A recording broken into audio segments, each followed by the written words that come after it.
Hi, welcome back guys. This is your friend, the MHA What If with another fanfiction. This is the first part of What If Deku Found the Ghost of a Hero? All credits for this video go to their respective authors, so please support the real author. Check out the link in the description for more details. Please give this video a like and subscribe to the channel if you want more videos like this. Now let's get into the fanfic. Akatani Mikumo honestly had to have the worst luck. A jog. Just one little run, nothing could happen, right? Naturally, he runs headlong into a bunch of creepy catcallers. The girl couldn't have been much older than him, pedophiles, and of course said catcallers had to have the most sensitive egos and nice powerful quirks to match. Of course. So there he was. Once it had become apparent they were actually looking to fight, he'd only called them scum. It was true, so he didn't see why they'd get so angry. He'd grabbed the girl's hand and hightailed it away, aiming for a more crowded street to lose their pursuers. He could hear the cat-calling a-holes running after them, cussing both of them out, which didn't really make sense since the girl hadn't done anything, and ducked into a bookshop as a group of people passed by. Tugging the girl behind a shelf, he listened through the door as the cussing faded once the men ran past. Breathing out a sigh of relief, he turned to the girl, jumping as he realized she was staring at him. Oh dear. He flushed as he realized he'd basically kidnapped a random girl. Sorry for grabbing you like that, but they looked ready to fight and I really didn't feel like it's be right to leave you there with them, especially since they were harassing you, which is very uncool, but like, I'll go now if you want. Please don't call the cops on me, I just wanted to go on a morning go. Are you? The girl cut him off by patting his shoulder awkwardly. I didn't get most of that, but please, there's no need to apologize when you actually helped. I wasn't sure what to do then, so thank you for intervening. Oh my god, I didn't introduce myself, he muttered to himself in horror. Akatani Mikumo. Call me Akatani, Yayorozu Momo. Call me Akatani, Yayorozu-san. Yes, thank you for intervening, Akatani-san. Oh, it's no problem really. If anything, I'm glad to help. What kind of wannabe hero lets guys harass girls like that? Yayorozu's eyes lit up. You want to be a hero? Akatani felt his face heat up at the mention of his dream. Even after training with All Might, he still wasn't sure people wouldn't laugh, that this wasn't just a dream and he'd wake up at any moment, back with? Cutting off that line of thought before it spiraled out of control, he nodded cautiously, looking away. He didn't want to see the doubt on her face, the contempt, the disgust. Me too. There it was. Akatani's head snapped up so fast he might have gotten whiplash.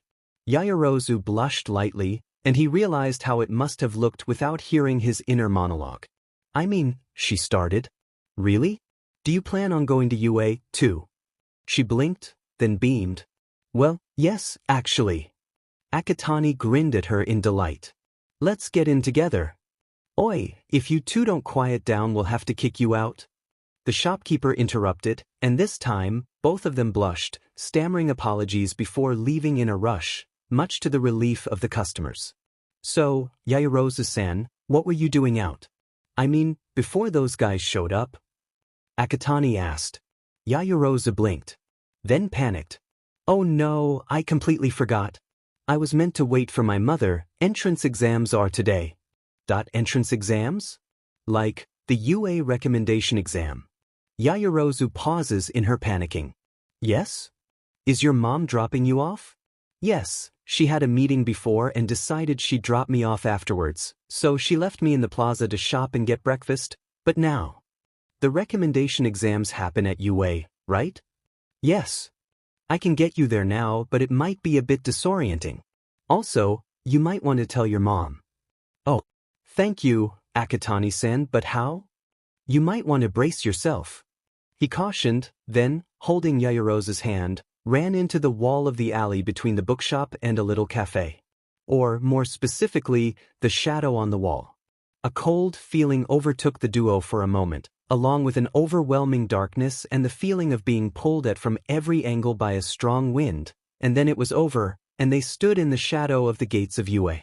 Yayorozu stumbled for a second in disorientation before straightening and looking around in awe. The whole process has taken less than 3 seconds. Akatani shook his head to get rid of the fatigue creeping up on him, and weakly did jazz hands towards the school. Tadeya, he said, slightly winded. One human taxi ride, free of charge. Is that your quirk? Teleportation? In part I guess so? Yayorozu had literal stars on her eyes. Amazing! A rare and versatile quirk. You'll make an amazing hero, no doubt. She was practically bouncing. Shouldn't you hurry to the exam? Akatani stuttered, absolutely thrown off by the praise. Yayorozu, bless her, immediately dashed off at the reminder, making him give her his number first so they could share their results later. Maybe his luck wasn't horrible if he'd gotten a maybe, possible friend out of it. Is almost equal to is almost equal to is almost equal to is almost equal to is almost equal to. After dropping off Yayorozu, Akatani chose to jog home. Well, jog was a stretch, more like a speed walk, from UA to finish his workout. No excuses for slacking here. Home was a warehouse nestled cozily on the border of Mizudafu's red light district, abandoned years ago. When Akatani moved in, he managed to acquire a generator and makeshift heater from the Dagoba trash beach.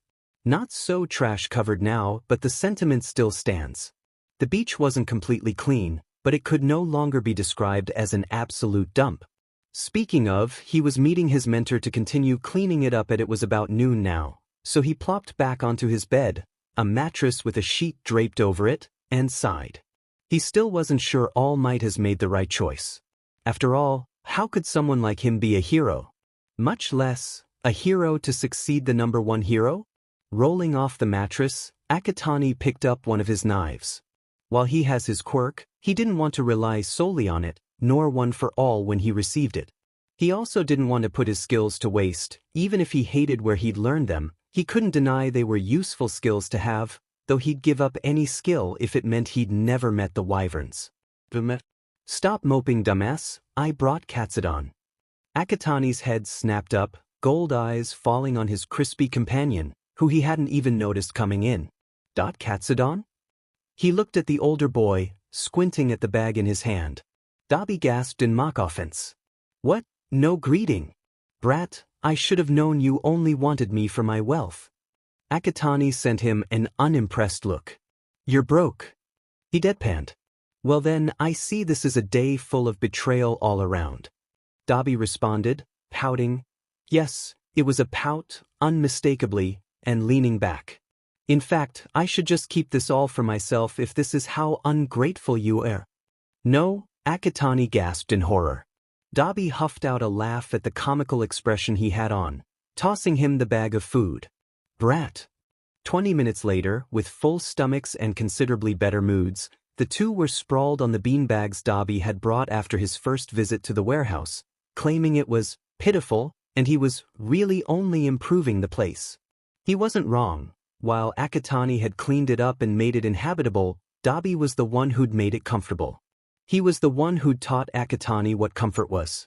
Akatani turned to Dabi then, as the latter amused himself by balancing a chopstick on the underside of his nose as he sat upside down on the faded black bean bag. What brings? You hear? I know you don't normally visit more than a few times a week.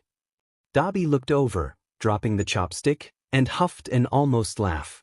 Never let anything past you, do you? He murmured to himself, then to Akatani, said, Look, kid, you're going for you, right?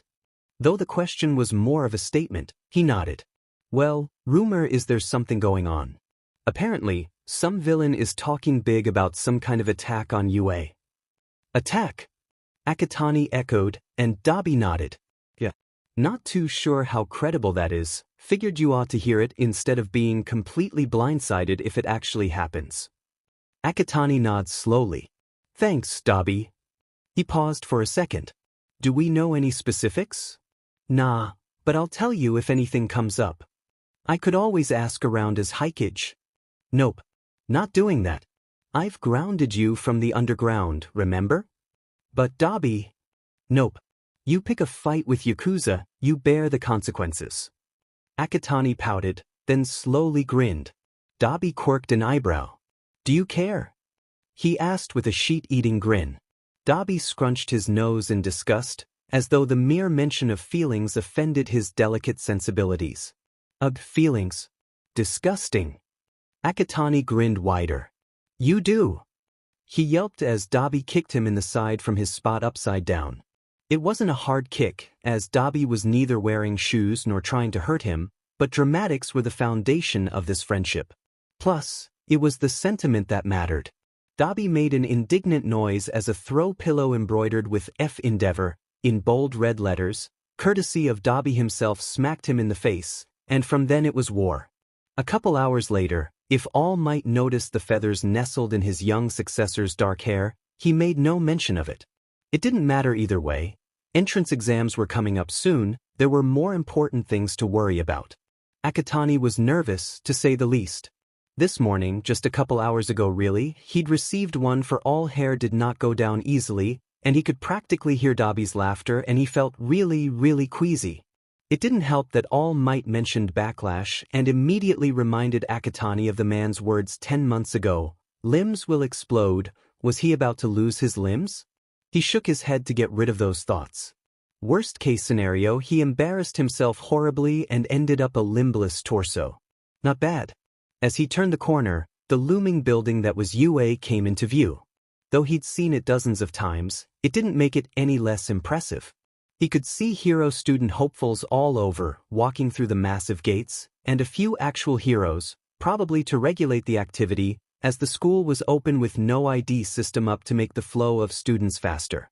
It'd be prime time for someone to sneak in, blending in with the soon-to-graduate middle schoolers. Someone like, no, positive thoughts only, he reminded himself as he walked through the massive gates. Akatani let out a squeak as his foot caught on the ground, sending him falling forward. Well, guess I'll just die. He waited for the ground to meet him, and waited, and realized he was floating. Somehow. He rotated in the air to see a brunette with pink cheeks, just catching sight of her hands as she brought them together, returning his gravity. She spoke then, rubbing the back of her neck. Sorry for using my quirk on you, but it'd be bad luck if you fell, right? Anyway, good luck in the exams. See you. And she was gone.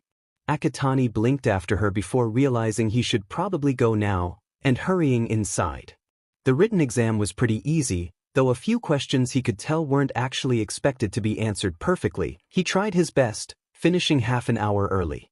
He hadn't been sure how far along in education he was supposed to be, as he hadn't gone to school, well, ever, but he figured he could just ask Dabi, who sent him the flattest look, asking if he looked like someone who'd finished school. In the end, he looked up the subjects he'd need to know and devoured the nearest public library. When the application sheet asked for a school, he'd said he'd been homeschooled, which was more or less accurate. Then it was time for the practical portion. All the heroic student hopefuls were sent to an auditorium where Present Mike explained the exam in all his loud glory. Akatani may or may not have fanboyed a bit. Hey, fine a lot. Present Mike was very cool, and anyone who denied that was a dirty liar. Aside from a boy in glasses asking about the fourth robot on the handout, there were no other interruptions before the examinees were off to take the practical.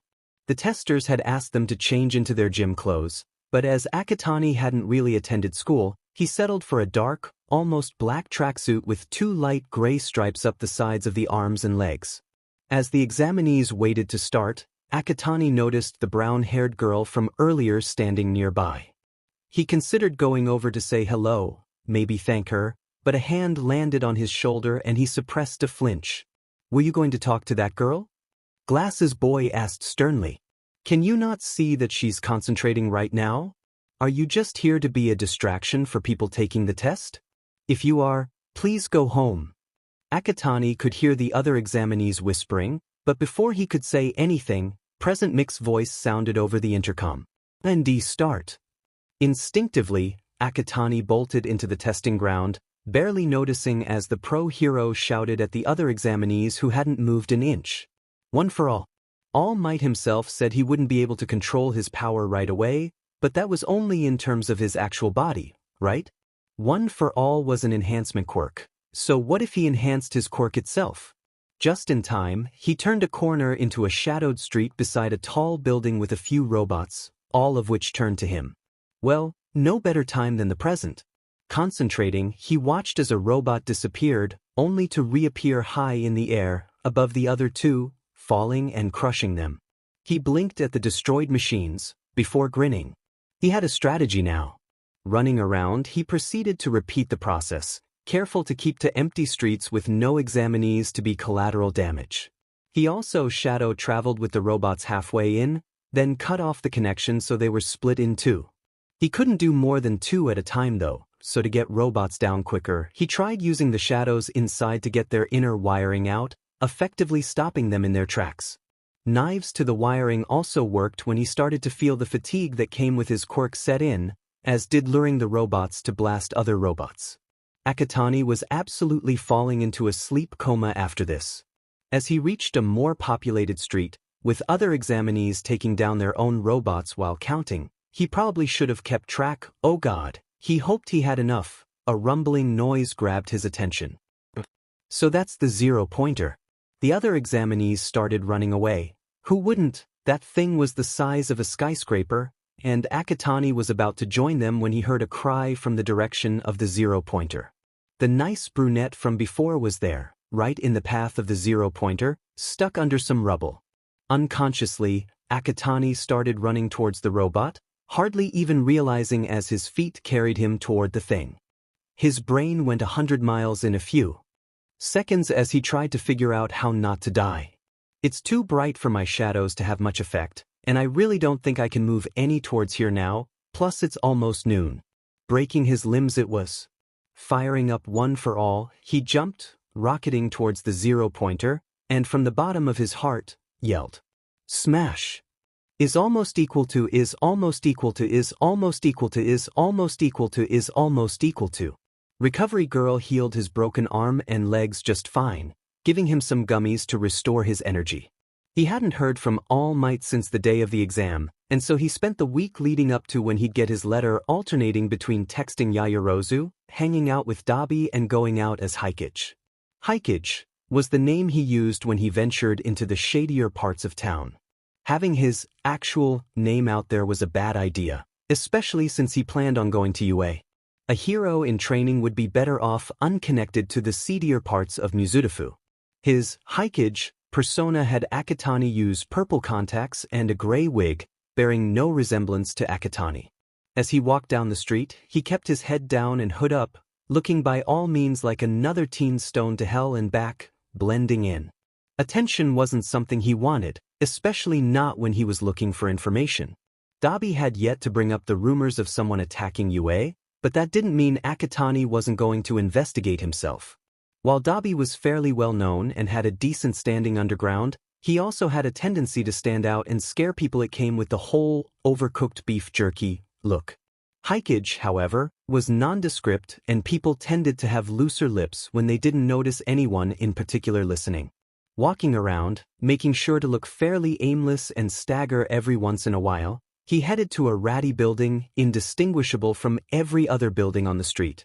What made this particular building special was that it hosted the nightly quirk fights, a great place to place bets, get drunk, study fighting styles, and, most importantly, get information on what was going on with the outcasts of society. He gripped his knives in the pocket of his oversized hoodie, walking past the bar towards his goal for the evening, a woman aptly dubbed Kitsune.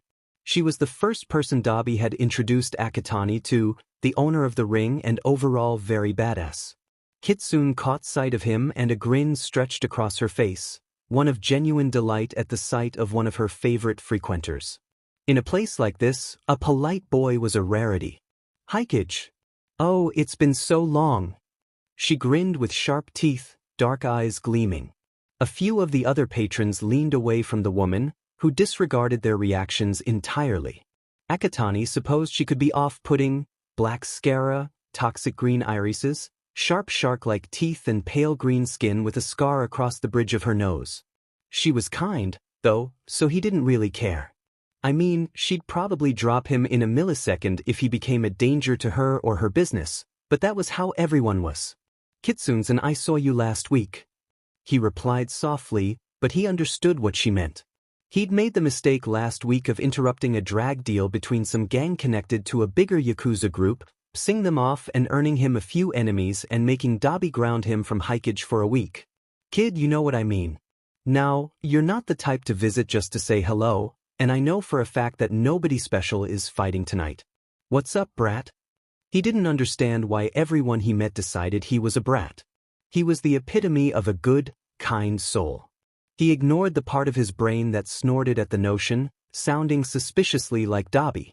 Glancing around at the crowd, he spoke, assured nobody was taking interest in their conversation. I heard a few rumors, something about an attack on UA? Sounds pretty risky, so I was wondering. Kitsune adopted an understanding look, followed by a frown of annoyance, though he could tell it wasn't directed at him. Yeah, I know the group. Impertinent lot. Came in and stood on my bar, preaching about defeating All Might and looking to recruit.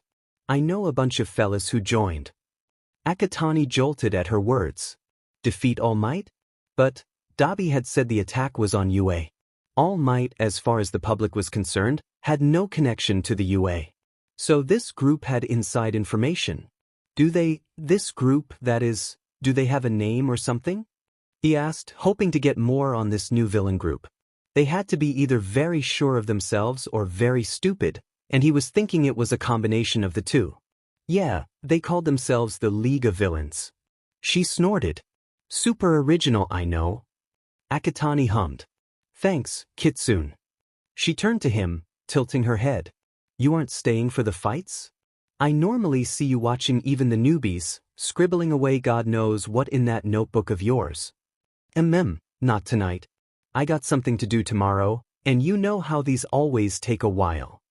She nodded in understanding and, bidding Kitsune farewell, he headed off, greeting a few others on his way out. Though Hikage was nondescript, it'd be weird if he didn't know anyone. Plus, getting all your information from one source was a good way to lose the critical mind he'd built up, and every story had to be taken with a pinch of salt.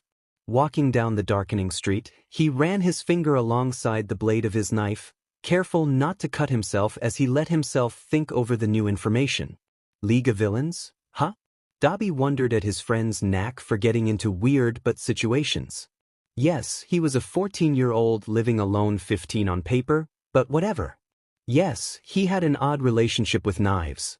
Yes, he had a tendency of speaking before his brain could realize it'd be better to shut up. But that did not explain why he called him at 5 o'clock in the morning on a Tuesday to help him out of a mailbox. Why the f... was he stuck in a random mailbox, anyway? When he voiced said question to said teen, he seemed to momentarily die from embarrassment. Well, I had to give UA an address, but if I gave them my actual address they'd wonder why the hell a 15-year-old is living in an abandoned warehouse in the middle of nowhere, so I kinda wrote down the nearest decent apartment, but then I remembered they'd send letters out today, and that there's be no explanation as to why the Tanakas would have a letter from UA for Akatani Mikumo, so I figured I'd get the letter before they did, but I underestimated how hard it is to get a letter from a locked mailbox, and then a raccoon came by and I fell forward really fast and got stuck. Dabi stared at the boy for a long moment, long enough to make him squirm awkwardly before he let out the longest sigh he'd ever had. This is why you're called Yamikumo, you absolute. Hey, you two aren't authorized to be in here. Both boys turned to see a security guard, and, glancing at each other, made the unanimous decision to run. Dabi internally sighed as they sprinted away from the security guard. He didn't get paid enough for this sheet. Is almost equal to is almost equal to is almost equal to is almost equal to is almost equal to. After the traumatic ordeal of Dabi prying him out of the mailbox with a crowbar and the two running when the building security realized there were two intruders, Akatani finally sat at the work table he'd brought to the warehouse to open the letter. First, though, he texted Yayorozu, who'd also gotten her letter. Taking in a deep breath, he ripped it open, and a projector fell out, turning on to a video of All Might. So he was teaching at UA. The League of Villains already knew that. But how? Who could have known and leaked that? I am here as a projection. Akatani grinned at his mentor's announcement. Though All Might was still his favorite hero, he was also a massive dork. Young Akatani, you passed the written exam with top marks. And as for the practical, you scored 72 combat points, Enough to earn you third place out of all the examinees. Akatani gaped at the screen. No way. He'd assumed he'd got enough points to pass, having not taken the liberty to count, but third place? But that's not all. What? Please watch this. Akatani's eyes followed along as the brown-haired girl from before came on screen, hoping to share her points. I know he probably has loads of points, but he saved me. I want to thank him somehow, even if it's only a few points. There was a secret scoring system. You, young Akatani, earned 60 rescue points, bringing up your score to 132, making you the highest-ranking examinee. If he'd been gaping before, now he was absolutely gobsmacked. Congratulations, young Akatani. This is your hero academia. For a moment, he just sat there as the projection shut off. Then, holy shit. He whispered to himself. He got in. He got in. And not only did he get in, but he got in with top scores. He was going to be a hero. This was actually happening. He laughed in delight, grinning at the inconspicuous little projector that brought him so much joy. He jumped and fell, flailing, out of his chair as his phone buzzed, and he remembered Yayuru asking to confirm they got in if they got in. Sending off a text, he smiled lightly as she replied that she, too, got in, proposing they meet for a celebratory lunch. Since it was currently about 7 in the morning, they wouldn't meet for a couple hours yet. Looking in the mirror Dabi had insisted he needed, he realized he looked dead. Well, to be fair, he always looked dead, but whatever. It was kinda of a side effect of his quirk. Since he used shadows, the more shadows there were the more rejuvenated he got, so at night it was like a caffeine shot. He already had trouble sleeping, so add in his quirk-induced insomnia and he was practically nocturnal. Frowning, he ruffled his hair a bit before grabbing a hoodie and slipping on his obnoxious red shoes. Coffee would help. Preferably a lot of coffee. Maybe with extra espresso shots. Nice. He could imagine Dabi's voice, full of mock wonder, commenting that this was why he was so short. You, imaginary Dabi with your stupid long limbs. Humming, he looked up places to get his caffeine. His regular spot was closed till about 9, so he was hoping to find someplace open now. Scrolling through nearby shops, Akatani grinned as a cat cafe popped up, only about 10 minutes away by train. But 10 minutes later found him standing in line, practically glowing at all the cats milling around. He placed his order iced Americano, for espresso shots. It looked like the souls of the dead, but he didn't care and sat at a table, in front of a purple-haired kid who seemed to be dozing off. Purple looked up as he sat, springing awake, and Akatani got a good look at the killer bags under his eyes. Akatani had his own, but he covered them up along with his freckles. Too recognizable, too obvious. Purple he was picking up Dabi's habit of making up nicknames. Oh no narrowed his eyes at him, and Akatani nodded in greeting. Purple seemed content to glare at him, so Akatani sat back, scrolling on his phone. He did a double take at the new text from All Might, asking him to meet him at Dagoba Beach later.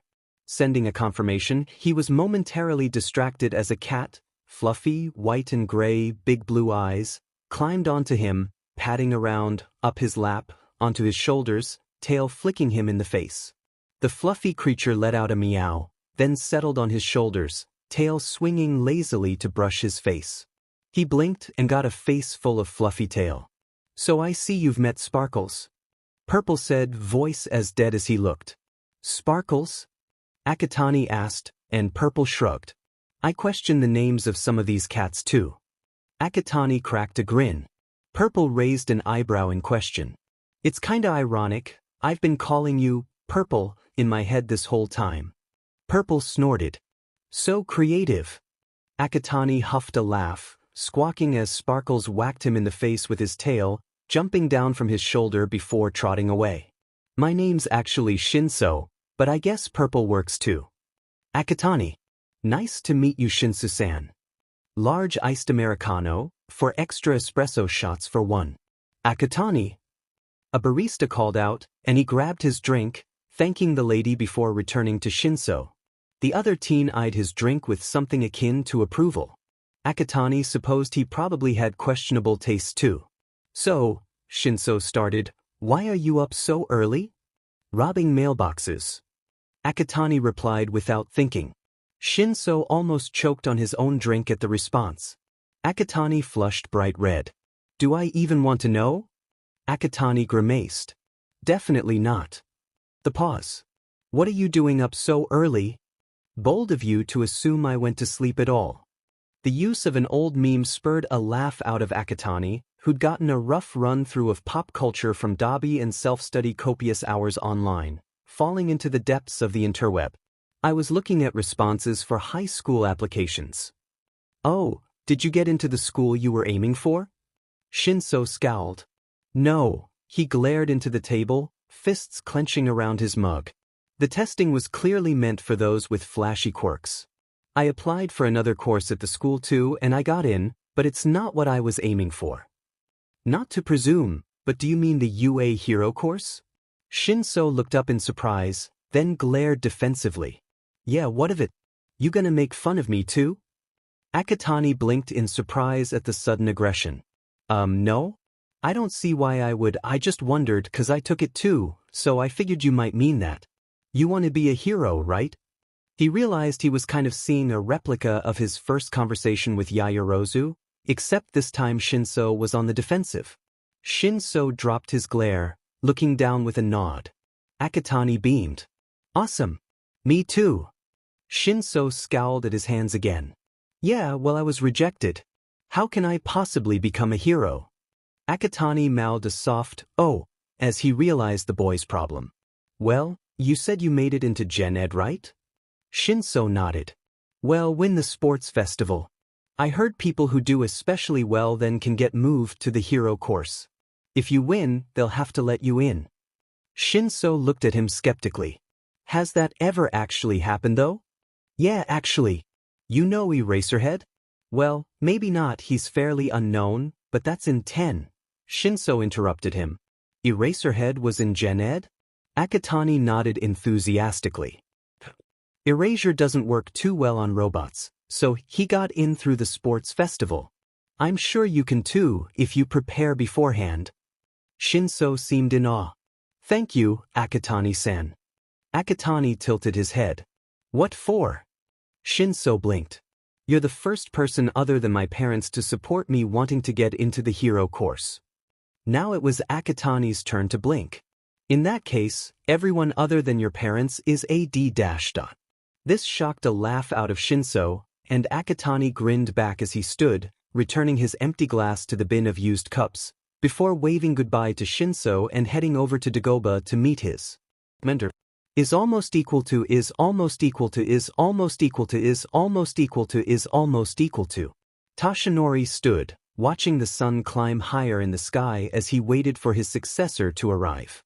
Abruptly he sneezed. Bless you. Akatani said. Thank you. Tashinori responded absently. Then he jumped, whirling around to face the boy, who tilted his head. All might. Young Akatani. You are quite silent on your feet. I didn't realize you were there. Akatani glanced at his feet. Sorry. Tashinori waved a hand. It's quite all right, young Akatani. The reason I called you here was to first apologize. I haven't had the time to contact you all week. It's all right, All Might. The other reason was to congratulate you on getting in. You did wonderfully, surpassing my own scores even. Akatani grew flustered at the praise. It seemed to be a common thing, as though he was unused to genuine praise. Yeah, thank you. He sputtered, arms flailing. Tashinori gave in to the urge and ruffled his fluffy black hair fondly, causing the boy to flush even more. But young Akatani, I do have to ask, what is your original quirk? I didn't have the chance to ask before, but it seems to be some kind of teleportation, no? Arm flailing done, his successor looked away, seeming to look anywhere but at Tashinori. When he'd found the kid, and decided to make him his successor all those months ago, he'd chosen him for his heroic actions, saving another young boy from a sludge villain, though he knew neither the other boy nor seemed to have intended to save the boy. His feet had moved before he could think, and Tashinori recognized the heroic spirit in the bright boy. For whatever reason, though, he seemed reluctant to talk about himself. Tashinori hadn't wanted to overstep too much, and so never asked. I can kinda control shadows and teleport people and things through them. But people are harder because it's really disorienting and I have to be careful to not hurt them by closing the tunnel too soon. I can kinda move shadows too, but it's pretty taxing and I don't see why I'd need to. I can't do it to a big extent. Plus, I get headaches when I do. The boy trailed off into silence, though his lips moved as though he were muttering to himself silently. Toshinori also noticed he did that a lot, never muttering out loud, but going through the motions. That's an excellent quirk. Very useful for speed and stealth, no doubt. And the blush was back, as the boy stammered at the praise. Toshinori watched with a fond smile as his boy stumbled over his words. If he promised to genuinely praise the boy more often, well, nobody had to know. Is almost equal to is almost equal to is almost equal to is almost equal to is almost equal to. For lunch, Akatani and Yayuru met up for soba, sitting at one of the outdoor tables to enjoy the warming weather. As they ate, they talked about anything and everything. As it turned out, Yayuru shared his love for quirks and passion for studying, though she preferred tea over coffee. Say, Yayuru, you know my quirk, but I don't know what yours is? She blinked in surprise. Oh, you're right. Well, my quirk is creation. I can turn my fat lipids into anything, so long as it's non-living. Akatani felt his jaw drop. That's amazing. Can you create water, then? Would it be safe to drink? There's so many applications. How does it work? Do you need a clear mental image of the structure of the item? What about the molecular structure? Could you produce gas like midnight? How complex of a structure can you make? If you create something, is it possible to stop halfway? What would happen then? Would the item sink back into you, or fall down half-finished? Could you make something with a different gravity than anything else? Can you create new elements or fusions of elements? What? He cut himself off as he noticed Yayuru looking increasingly concerned at his he'd said all of that without breathing. Well, I didn't get most of that, but I do need to know the molecular structure and structure of the object itself. Akatani made an "oh" softly. What about? And that's how the two spent the next few hours, Akatani asking questions to his heart's longing and Yayuru happily answering, both absolutely pleased to find someone equally interested in quirks. And if they both went home later, entirely content, finally knowing someone who shared their passion, well, that's nobody else's business. Akatani's first official day at UA commenced with him texting Dabi first thing, with only one word, help. Naturally, receiving one such text sent Dabi into a panic, though he'd deny it vehemently if asked later, and the scarred boy rushed to his friend's aid. Which leads to now. A tie? You called me over with a cryptic but text because you can't tie a tie. Dabi seethed, mostly to hide how genuinely afraid he'd been. The last time Akatani had sent him a text like that, it had been much more severe. The boy had been a wreck, hyperventilating and crying after a close call with them. It had led to him spilling his entire story, which Dabi had reciprocated in kind later. They both trusted each other far more than was probably smart, but it was mutual trust, at least. Akatani pouted. Yes, a tie. I can't go to UA, the most prestigious hero school in the country, with my tie tied wrong. It'd be a crime. He whined. Yes, whined, and anyone who said otherwise was dead wrong. Dabi rolled his eyes, but beckoned the boy forward regardless. Now watch, okay? I'm only doing this sheet once, so pay attention, brat. Carefully, step by step, he tied the bright red tie, then untied it so Akatani could recreate his movements. It took nearly 15 minutes, but by the end of it he had the process down by heart. Grinning, Akatani looked up at Dabi. Thanks. Dabi huffed and shoved his shoulder. Shut the f*** up, brat. Akatani grinned wider, and opened his mouth to no doubt taunt the other boy, but Dabi stopped him before he could start. Aren't you gonna be late? Dabi smirked as Akatani panicked, rushing around to collect his things, shoving them into the hideous yellow backpack he'd gotten at a thrift store. Barely remembering to say goodbye, Akatani jumped into a shadow, popping out in the shadow of UA's gates, much like when he dropped off Yayuru the first time. Breathing slightly, the process of shadow travel disoriented everyone. Even Akatani, he straightened from where he was partially crouched in the shadows, once more left to stare at the looming building that was you. Despite having been in the building before and having seen it literally dozens of times, he just now was hit with the realization that this place was where heroes were made, was full of heroes, was where he was going to be almost daily for the next 3 years. He could hear the Empress voices in his head, telling him to run. This place was not safe, he had to go. Abruptly, he smacked both cheeks, snapping himself out of his trance and, almost on autopilot, forcing himself forward. He followed the route he'd memorized by heart to Class 1. Blueprints of the school being public was a safety hazard, so he'd had to hack the system a bit, a skill he'd learned back with. Nope, not today, brain. Today is a happy day. None of that, nope. Stopping, he looked up at the huge red door, pondering why it was so big. Probably to make it more accessible to people with all sorts of quirks. Pretty clever. Hey, are you planning on going in? Whirling around, he came face to face with the brown-haired girl from the exam. From the widening of her eyes, she recognized him too. It's you. The plain one with the curly hair. You punched the 0-pointer. Akatani was almost offended at that. Description? Plain one? But then he reminded himself that it was intentional. He didn't want to stand out. This was good.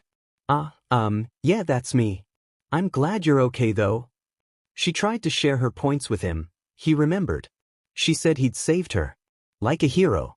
Oh, thank you. I do think we should go in now though. Right. Opening the door, he came to a halt as the boy he recognized as Glasses Boy from the exam was right in front of him, introducing himself in the most uptight way, then apologizing for judging Akatani and jumping to conclusions on the day of the exam. It was all very fast, and by the time his words processed, a new voice piped up. If you're here to socialize, leave. Turning, he looked for the speaker, met only with air, but then he looked down to see a giant yellow caterpillar. The caterpillar turned, and he realized, no, this was a person in a sleeping bag. Looking at their face. Eraserhead. Akatani blurted and the man blinked. That's Aizawa-sensei to you. He said, then stood, shedding the sleeping bag to reveal a shabbily dressed body and long scarves. The man walked to the front of the room, and the standing students all sat. Akatani was behind a boy with spiky blonde hair and a menacing scowl. It took you 8 seconds to quiet down. Time is a precious resource. You lot aren't very rational, are you? He regarded them. My name's Aizawa Shoda. I'll be your homeroom teacher. Akatani blinked. This morning was moving way too fast. Was this how school always was? Change into your gym clothes and head out to the grounds, Aizawa-sensei said, then walked out of the class. Walking out into the field, Akatani tugged at the long sleeves of his gym uniform. The regular uniform had sleeves to the elbows, but thankfully the school had heeded his request for full sleeves. It certainly wasn't the first time they'd modified the uniform, considering the various mutation quirks. He wondered why they weren't at the entrance ceremony, but that was answered fairly quickly. Quirk assessments. Bakugo, Aizawa-sensei called. Come here. The spiky blonde who Akatani sat behind stepped forward, and he realized it was the boy from the sludge villain attack, the same attack that had garnered All Might's attention. He watched as the class exploded into excited chatter, as Aizawa-sensei grew increasingly irate. Fun, you say? You're here to learn to be heroes. He narrowed his eyes. Fine. Whoever places last will be expelled. The class exploded in protest and murmurs of how unfair it was. Aizawa-sensei grinned. Welcome to the hero course. The assessments were fairly straightforward.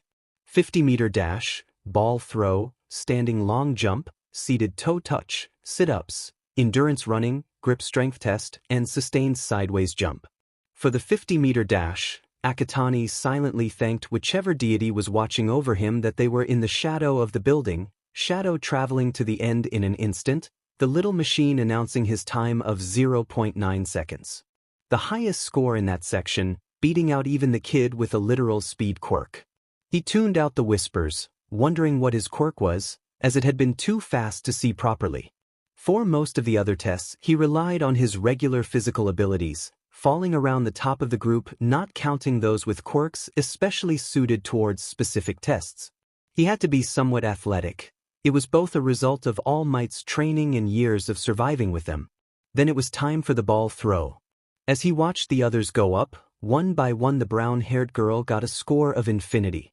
So, he pondered what to do. Logically, there were two options. Vanish the ball into some shadow as far as he could, or use one for all and fling it and break his bones. It should have been a no-brainer, but it was almost noon, the shadows were scarce, and he could barely move shadows on a good day, much less after pushing his physical limits for the tests. Breaking bones it was. He ignored the voice in his head that said he could just not use his quirk. Plus ultra and all that. Stepping up into the circle, he readied his throwing arm, calling upon one for all and throwing. Only for his grasp on the quirk to completely disappear. Heh! The device beeped to show 68 meters, and he blinked, then put it together, turning to see Aizawa-sensei aiming his quirk at him, hair floating ominously around his head as though he were submerged underwater. After basically telling Akatani he would be useless if he kept going the way he was thanks sensei, Aizawa-sensei let him try again, and Akatani pondered for a moment. He probably wasn't dead last in rankings, and he could probably get away with not using either of his quirks. But that felt like giving up, proving Aizawa-sensei right about him. And that wouldn't do now, would it? One broken finger later, just before showing their rankings, Aizawa looked to a boy with purple ball, grapes, for hair, and casually said, "Oh yeah, by the way, I lied. Nobody's getting expelled." He grinned. It was a logical ruse. Looking at the rankings, Akatani notes with some pride that he'd ranked 7th overall, just ahead of the boy with a tail. "Akatani," Aizawa called, and held out a slip to send him to the nurse's office. "Have recovery girl fix you up. Tomorrow's trials aren't going to be much easier." Taking the slip, he murmured a soft, "thanks," before heading off, not noticing Aizawa-sensei watching his retreating back in thought. Recovery girl has not been pleased with him, already seeming to dub him someone she'd see all too often. As he left her office at the end of the day, her healing tired people out normally, and as he had a wacky sleep schedule, she's kept him to let him sleep a bit, and by the time he woke up it was already the end of the day. He stopped in his tracks as he heard a voice call his name, turning to see Glasses Boy, Ida, not Glasses Boy, and the nice brown-haired girl whose name he still didn't know coming towards him. Once they were within speaking range, Ida spoke. "How's your finger?" Akatani glanced around his hand. "Oh, recovery girl fixed it up fine. Are you heading to the station too?" He asked the two, and they both nodded. Sorry, but I don't think I know your name yet." He addressed the brown-haired girl awkwardly, not wanting to keep calling her brown-haired girl in his head. "Uraraka Ochako. And you're Akatani-kun, right?" He nodded, offering a smile as the three walked to the station. Later, as he sat on the train alone, he took time to ponder. Ida, Uraraka, Yayuru. He'd met so many genuinely nice people these past weeks. He hadn't had the chance to talk to Yayuru, as she'd been mostly sticking to a boy who he recognized as Todoroki Shudo, the other recommendation student in 1A. He wondered how long it would take for them to drop him. He learned early on that people didn't act kind without an ulterior motive, and that nobody truly good would want anything to do with him. It was really only a matter of time either way before either he or they slipped and the kind smiles were replaced with contempt, and he wasn't looking forward to it. Dabi was the exception, not the rule. He still didn't understand why the other boy hadn't dropped him the moment his story came out, but he was grateful regardless. All might. He was waiting for the other shoe to drop. For the man to realize what a mistake he'd made. What a liar he was. After all, who could possibly want anything to do with someone destined to be a villain? Returning home, Akatani was greeted with Dabi on his beanbag slurping cold soba.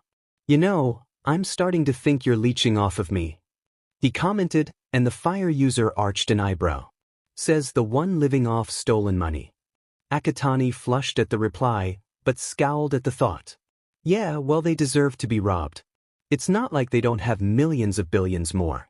I barely made a dent." Dabi cracked a sarcastic grin. "Yeah, almost 4 billion yen.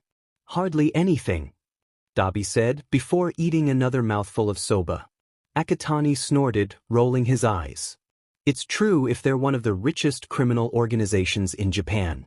They'd probably never have noticed if I hadn't left the same day. He argued, inwardly grateful towards the other for being so open-minded towards his less heroic endeavors.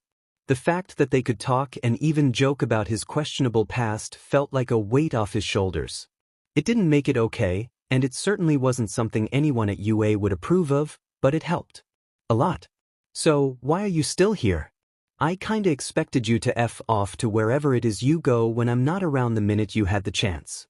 Such profanity from a hero in training? Absolutely scandalous. Akatani scoffed. Says you. I'm pretty sure I picked up half these words from you. It's good. Such a bad influence. Dabi barked out a laugh, a genuine laugh, and Akatani inwardly congratulated himself. While Dabi could be dramatic, it was usually used ironically, with a deadpan expression underneath. Actual emotions, besides disgust and disdain sometimes, were a rarity with the deep-fried boy, and Akatani felt proud to have been the cause. In all seriousness, I'm here to celebrate. Akatani looked at Dabi in confusion, and the other boy sent him an almost kind look. It's been 4 years since that day. It had been 4 years since he'd left. 4 years since that fateful night, when he'd finally fled the wyverns and disappeared forever. 4 years since Midoriya Izuku had escaped, and Akatani Mikumo had been born. Midoriya Hisashi and Midoriya Inko had never wanted a child. When Inko gave birth to a baby boy with green eyes and green hair, the couple considered putting him up for adoption, or leaving him on a doorstep. They never got around to it, perhaps out of cruel luck or some part of their hearts that still held empathy and love. Midoriya Hisashi and Midoriya Inko. They weren't good people, far from it in fact, but they also weren't villains. They just had the bad luck of getting mixed up with some. Midoriya Hisashi was a gambler and an alcoholic. He spent his nights hating his son for being a continuous outflow of money, and his days gambling away everything he owned, and falling into debt so deep he turned to his worst and last possible source of help. The wyverns. And it worked. The couple was out of debt, and all they had to do was occasionally tag along as security for drag cartels and arms deals. All was well. However, good things can never last, and soon, the Midoriyas made a mistake that lost the wyverns thousands. Millions were hardly a debt in the group's abundant funds, but it was the act that mattered. If they got away with it once, would it not lower the reputation of the wyverns? Would it not encourage more subpar work? The boss gave them a choice. Their lives. Or their son. Naturally, they chose their son. And so, Midoriya Izuku became property of the wyverns, and this is where the story really starts. A few months before the deal was made, Midoriya Izuku developed a quirk. It was a rare mutation, nothing like either Hisashi's fire breath or Inko's weak telekinesis, the ability to summon things and vanish things through shadows, including people, including himself. The limits of it were unknown, but the uses would be limitless. After the deal had been made, Izuku was taken from one hell and placed in another. The Midoriyas had been abusive. The wyverns were just cruel. For 2 years he was trained harshly to become a useful asset to the organization. Profit was everything, and his fate had been decided the moment he stepped foot in the base. Early mornings and late nights, punishments when he failed to reach their goals. When Izuku was 6, he met the others. He called them the demons. It was an accurate title. He was to join them, they said, and be a part of the team of mini-assassins. Izuku hated the mini-assassins. They were all JRKs. Akane and Ryu had been alright, but past tense was to be emphasized on here. The supreme a-hole and favorite of their trainers, Kaito, corrupted them eventually. The very next year things changed. See, while all the demons had been trained, none of them seemed to possess the mind Izuku did. He had a knack for analysis and a tactical brain to boot. He was supposed to lead them. One would think, as future leader, he'd be treated better. One would be wrong. Training got worse. Izuku was trained all morning and all afternoon. At night he was given a reprieve, but then he did it again and again and again.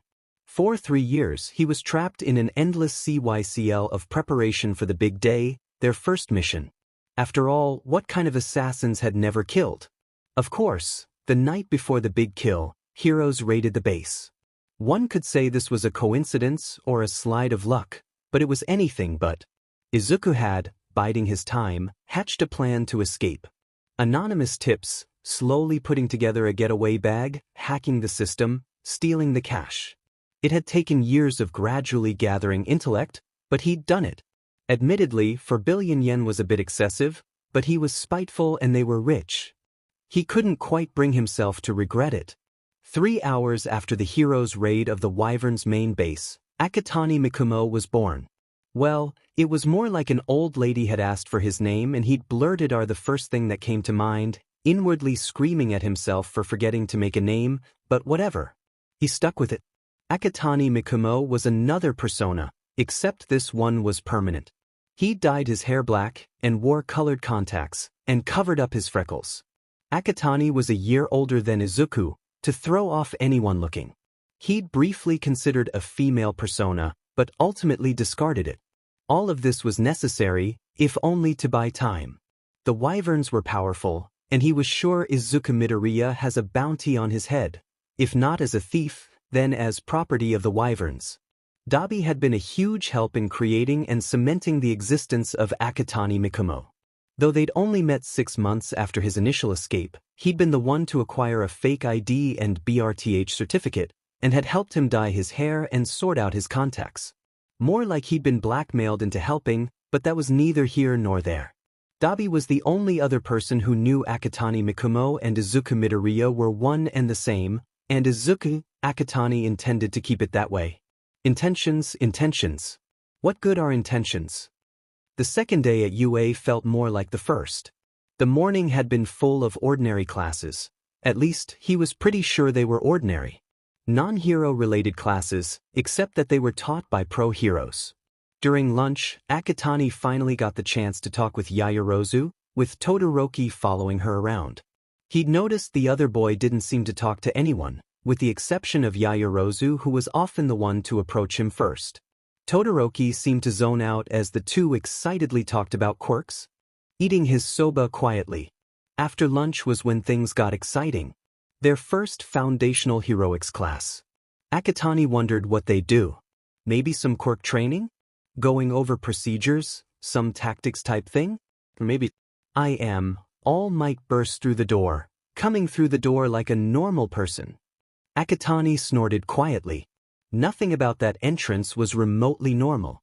Class 1A was in awe at the number 1 hero, chattering enthusiastically at the appearance of the hero, commenting on his costume from the Silver Age, gasping about All Might teaching at UA. The man laughed in the face of all the excitement. Hero training. The class that'll put you through all sorts of special training. All Might said. As for today's activity, battle training. Battle training? Akatani didn't like the sound of that. Battle training before his escape had been brutal. And for that you'll need costumes. The class seemed to thrum in anticipation. Akatani wondered what his turned out like, and if they'd given all the extra stuff he'd requested.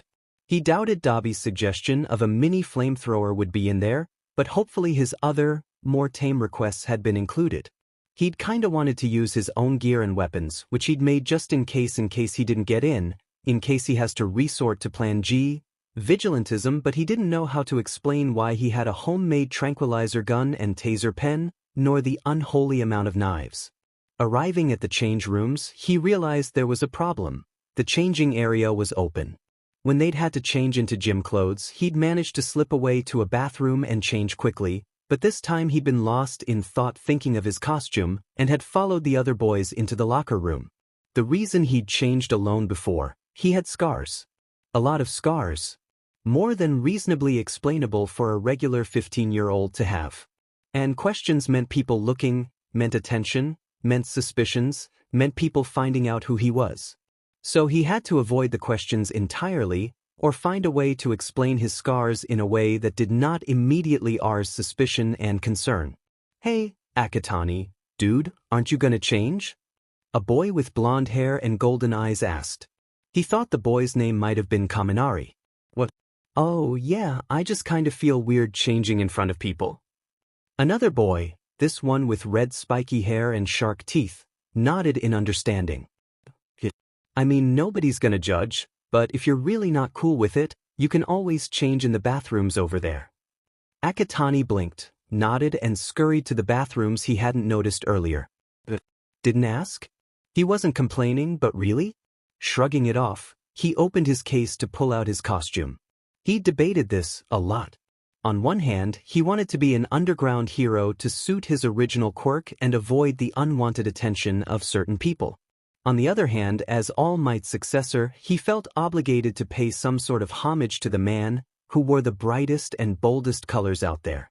The end result was an almost black. Pure black doesn't blend in at all. High-necked shirt lined with cavalry, full sleeves covering every inch of his arms to meet his gloves, which were deep gray and covered his hands entirely. The long sleeves hid sheathed knives, both about 10 inches long individually and sharp enough to cut stone. He also had his requested elbow pads and knee pads as per Dabi's joking addition, claiming he needed all the protection he could get. His breathes were kinda like cargo breathes, a dark green material also lined with cavalry and made to be fireproof, waterproof, electricity-proof, pretty much any proof he could think of, much like the rest of the costume. He also has a belt, dark red, with pockets of various first aid necessities, smoke pellets, gas pellets and flashbangs. The tranquilizer gun and tasers he'd requested was there, but the flamethrower was unsurprisingly not. The belt was made to be easily detachable. If he'd learned anything over the years, it was that people would use anything and everything against you to win. There were a couple knives strapped to his leg, and additional knives in his belt and, best part, in the heels of his combat boots, which were reinforced, had RBB insulation and were also dark red to match his belt. Opening a small case, he pulled out the earpieces he'd asked for.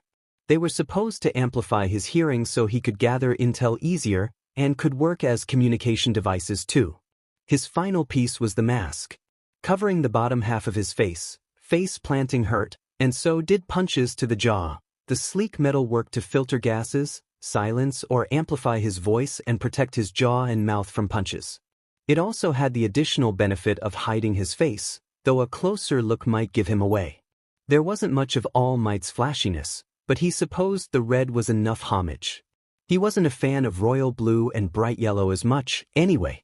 Walking out, he joined the rest of the class as they stood in ground beta, all in their various flashy and at some points questionable costumes. He was glad to see Yayuru had listened to his advice and went for a full-body suit made of self-repairing fabric instead of the near swimsuit she'd intended to have before. Ida's suit was something. He hoped the over-the-top costume was at least lightweight. Todoroki looked ridiculous, frankly, half covered in ice. He wondered if he could sit like that. Akatani-kun, you look so cool, Uraraka said, and Akatani beamed. You too. It's very space-themed. Uraraka smiled, then frowned lightly. It's tighter than what I asked for though. All right. Let's get started then, shall we? All Might was really loud. Akatani winced and turned off his earpieces. Much better. Indoor battles. All Might announced. Many of the most heinous villains are found indoors. Today, in a game of heroes versus villains, you will be split in a 2-on-2 and face each other in indoor battles. Akatani missed the good old days when All Might didn't talk so loudly. One barrage of questions later, and teams were being drawn. Akatani himself was partnered with a guy named Shuji, making them Team B. First match. Team B as heroes. Team A as villains. Akatani and Shuji, who turned out to be the guy with the awesome mutation quirk that gave him 6 appendages, were given communion devices and a blueprint of the building, along with a 10-minute time limit to either capture the villains or touch the bomb. The villain team, which consisted of Uraraka and Todoroki, had a few minutes to prepare before the heroes could go in and start the exercise. So, say, Shuji-san, could you hypothetically make ears from every arm and figure out the location of Uraraka-san and Todoroki-san? Because, if so, I have a plan that should probably work. Shuji looked at him, and Akatani flailed a little. It was probably the height difference, as the other boy positively towered over Akatani. That is, unless you'd rather come up with the plan, which is totally cool by the way, but if not I already have at least 5, 7 if you include the ones where I work alone, but I think that's defeat part of the point of the exercise, and it's be horribly rude to use those, but I made them as a contingency plan in the case of you being incapacitated immediately, not to say that you would be, but just in case, and Shuji interrupted his rambling. I can locate them with my hearing. I can also pretend I understood half of what you just said, but let's just go with the fact that I am okay following your plan. Akatani blinked. Oh. Akatani breathed. My plan. What is the plan? Oh, right, so. Shiro Hanta had come into the observation room, fully expecting to witness a mostly one-sided beatdown from Todoroki. It made perfect sense. The dude was a recommendation student with a pretty powerful ace of a quirk, and as much as he was sure both Shuji and Akatani were strong in their own ways, there was almost no way they could win when Todoroki had literally frozen the entire 5-story building they were in. That was, until Akatani just straight up walked into a wall the moment the start of the match was announced and popped right behind the nuke. It hadn't even been a full 2 minutes. What the F dash? Both Uraraka and Todoroki seemed to be in some stage of shock at how fast the match was over. Shuji wasn't even in the building. Akatani seemed to be awkwardly rubbing the back of his head and looked to be actually apologizing for winning. Shiro couldn't really tell without audio, which only All Might could hear, but again, what the F dash? Yayorozu seemed to be suppressing laughter. So did Uraraka on the screens, though she did look slightly put out from losing so quickly. Todoroki had already left the building. Shiro huffed a laugh. This year was looking to be interesting. The two teams returned to the observation room, and poor Akatani was hounded with a horde of questions, most asking what the hell his quirk was. Shiro could relate. It looked like some sort of teleportation quirk, which was pretty dope if he was being honest, but that explained absolutely nothing on how the small boy had launched the baseball almost a full kilometer during the quirk assessment with Aizawa-sensei, nor, if the tales were to be believed, did it explain how he'd apparently yoed a freaking zero-pointer during entrance exams. He hadn't been on those grounds, but he'd heard the rumors well enough. Akatani, however, was beginning to look distinctly overwhelmed, golden eyes wide as they darted about, so Shiro made the generous decision to intervene. He was mildly proud of himself, but also concerned. Akatani seemed to be hyperventilating a bit at this point. Guys, the dude can't exactly answer if you're all crowding him. Chill. The group seemed to realize they were sort of swarming him and backed away, mumbling apologies as All Might went on to ask who the MVP of the match was. As Yayorozu launched into a detailed breakdown of the minute-long match, Akatani's golden eyes caught Shiro's own, and he mouthed a soft, thanks, still looking a bit flustered from all the previous attention, to which Shiro replied with a half-smile and a, no problem. As he turned back to the front, he noticed Todoroki seemed to be watching Akatani, face blank but a thoughtful look in his eyes. Akatani was still a bit mortified by the time school let out. Yes, the whole objective was to win within the time limit, but he couldn't help but feel as though he'd cheated, despite Uraraka reassuring him he totally didn't, and that it'd be much more offensive if he'd gone easy on them. Uraraka was too kind for her own good. He could still feel the phantom of Todoroki's eyes on his back. He shuddered slightly as he entered his warehouse. He decidedly did not like being stared at. Dabi was, for once, not there, so Akatani was left to his own devices. He was surprised at the pang of disappointment at that. He hadn't quite gotten used to enjoying someone else's presence in his life. Crinkling his nose in disgust at the feelings, he pushed away that train of thought. Flinging his school bag onto the floor by the foot of his bed, he flopped onto his beanbag, pulling out his shittier-looking laptop. It was a beat-up old thing, with probably 3 different laptops worth of parts making it up. How people threw out entire laptops, on a beach no less, was beyond him, but no matter. It was something of a slide of luck for him, though horrible for the environment. He technically had 2 laptops, his nicer, school-approvable laptop that he used for legal things and essays he'd technically never needed it, but constant preparation, and this one, that he used when he really didn't want his search history traced back to him. Dabi had joked that he was probably only using it for illegal anime streaming, but honestly, illegal anime streaming would be much safer than hacking international databases and criminal organizations. which was exactly what he was doing now. As nice as it was, trying to completely move on from his past, he still had to make sure his past wasn't going to jump scare him again. So every now and then he looked into the dark web, a daunting task for one not looking to sell any major organs on the black market, to check their whereabouts and plans discreetly and act accordingly. This process had saved his butt more than once, and helps him avoid several almost interactions. As he prodded around a bit, he munched on a bowl of salad, basking in the leafy goodness. Delicious. All Might had insisted on a meal plan to go along with the workouts, but he already was a pretty solid eater in terms of well-rounded meals. His fridge might have been the only quality product in the entire warehouse. Leaving the internet for the day, he stood and stretched, reveling in the cracks as his bones popped, knowing Dabi would be absolutely disgusted at the noises. He was surprisingly squeamish about that. Looking at his phone, he checked the time. 4. He hadn't found anything important online, but that was fine. He grinned as he pulled out a gray wig and purple contacts. That only meant he had time to check his other sources. A half hour later, a teen clad in a ratty black hoodie wandered the streets once more, the hood over his face casting a shadow to conceal the slight smile. Hikage was back in action. One of the only good things about the red light district was that nobody cared. No one gave enough of a shit to ask him about his home life, or his parents, or school. In upper-class areas, cashiers were always so friendly, which was probably a good thing, and he appreciated the kindness, but it really wasn't helpful. Here, everybody had a shitty life, so nothing about him was remotely out of place. Just another effed-up kid with a effed-up life. That, of course, was no promise of safety, so he took comfort in the familiar weight of his knives, and stayed within a decent distance to heavier shadows. He didn't plan to use his quirk, too recognizable, too much of an identifying factor to be caught using as Hikage, but paranoia had him ready to use it just in case. Then again, was it really paranoia if they were actually out to get him? Slowly he wove his way around the area, stopping every once in a while to talk with his informants. Another good thing, the thing that really drew him here, was that there was so much more to know.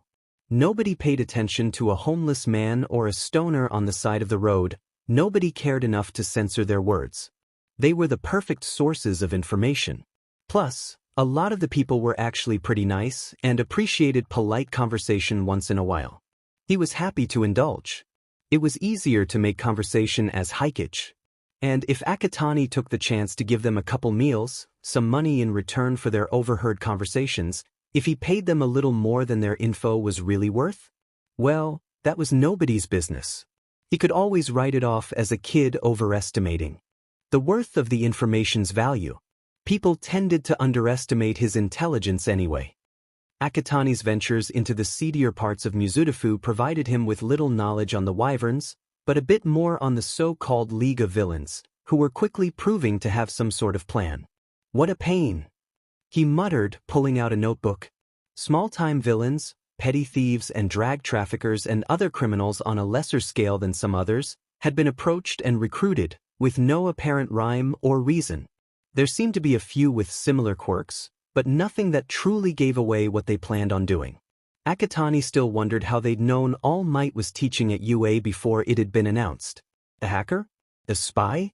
Whatever it was, his theorizing had kept him busy all night, as he went over the possibilities, for the attack, the source of intel, the leaders, the group's motives beyond killing All Might. By the time the sun rose, he had a notebook filled with various theories and conclusions, though there wasn't much to go off of. He guessed it was going to be one of two things, a full-on frontal attack or an ambush, though he personally hoped it was the former. That'd be a much stupider approach, objectively, so it'd be easier to fend off. Hardly a blip on the radar. Considering his luck, though, it'd probably be an ambush, which could do much worse to UA's reputation if it succeeded. Yawning, he went and took a quick shower at a nearby gym, then changed into his uniform. The warehouse, luckily, had running water, but neither he nor Dabi had any experience renovating or building full-on showers from scratch.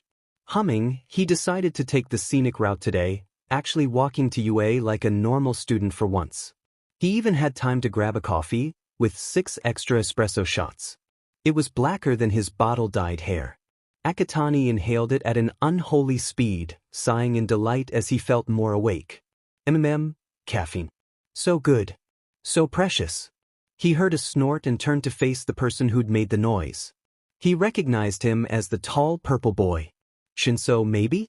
He was pretty sure that was his name. Like, at least 77% sure. Possibly Shinso held a rather large cup that presumably held coffee, and seemed amused by Akatani, who realized he'd been whispering endearments to his own coffee, if the odd looks from the cashier were anything to go by. Maybe Shinso but also maybe not nodded in greeting. Hey! He scratched the back of his neck, evidently about as adept at socializing as Akatani was. So. Both boys stood there in silence. Akatani noted the other's uniform, similar to his own. Wanna go to school together? He asked, internally dying as potentially Shinso gave him a startled look. Oh god. He probably seemed like a weirdo now. Oh if dash. He probably lost any chance at gaining a friend. Okay. Yep, there it was. Wait, what? His thoughts must have shown on his face, because might be Shinso looked mildly annoyed. Why do you look so surprised? You asked. Yeah, but that was more of a spur-of-the-moment thing. I didn't expect you to agree. So you don't want to go together? No, I do. I didn't expect you to. Who says I do? You did. Oh yeah. So are we going, or? Yeah, come on. Also. Yeah. Your name is Shinso, right? Yes. Oh, cool. Did you really call your coffee, my precious? Akatani felt his face heat up, and shoved definitely Shinso in the shoulder. No. Shut up. Shinsu's low snickering didn't stop till they reached the train station. As the two boys neared the school, they slowed to a stop, staring at the growing crowd of reporters. Shinso glanced at Akatani and almost laughed at the deep-seated horror at the thought of going through the crowd to get to the gates, but realized he, too, would have to go through the mass of people, sobering up instantly. Both boys watched as a student, a brave soul who dared plunge through the crowd, was instantly mobbed by reporters pointing microphones at her, shouting questions all at once so not a single one was remotely decipherable. The poor student looked absolutely startled, cowering under the barrage of attention. Shinso winced in sympathy. So. You first. He and Akatani spoke simultaneously, both caught off guard before laughing, slightly hysterical. Count of 3. Akatani suggested, and Shinso nodded. 1, 2, 3. The both dove into the crowd, expertly dodging microphones and bodies, weaving under arms until they were through the gate, where they stood, breathing but out of reach of the wolves.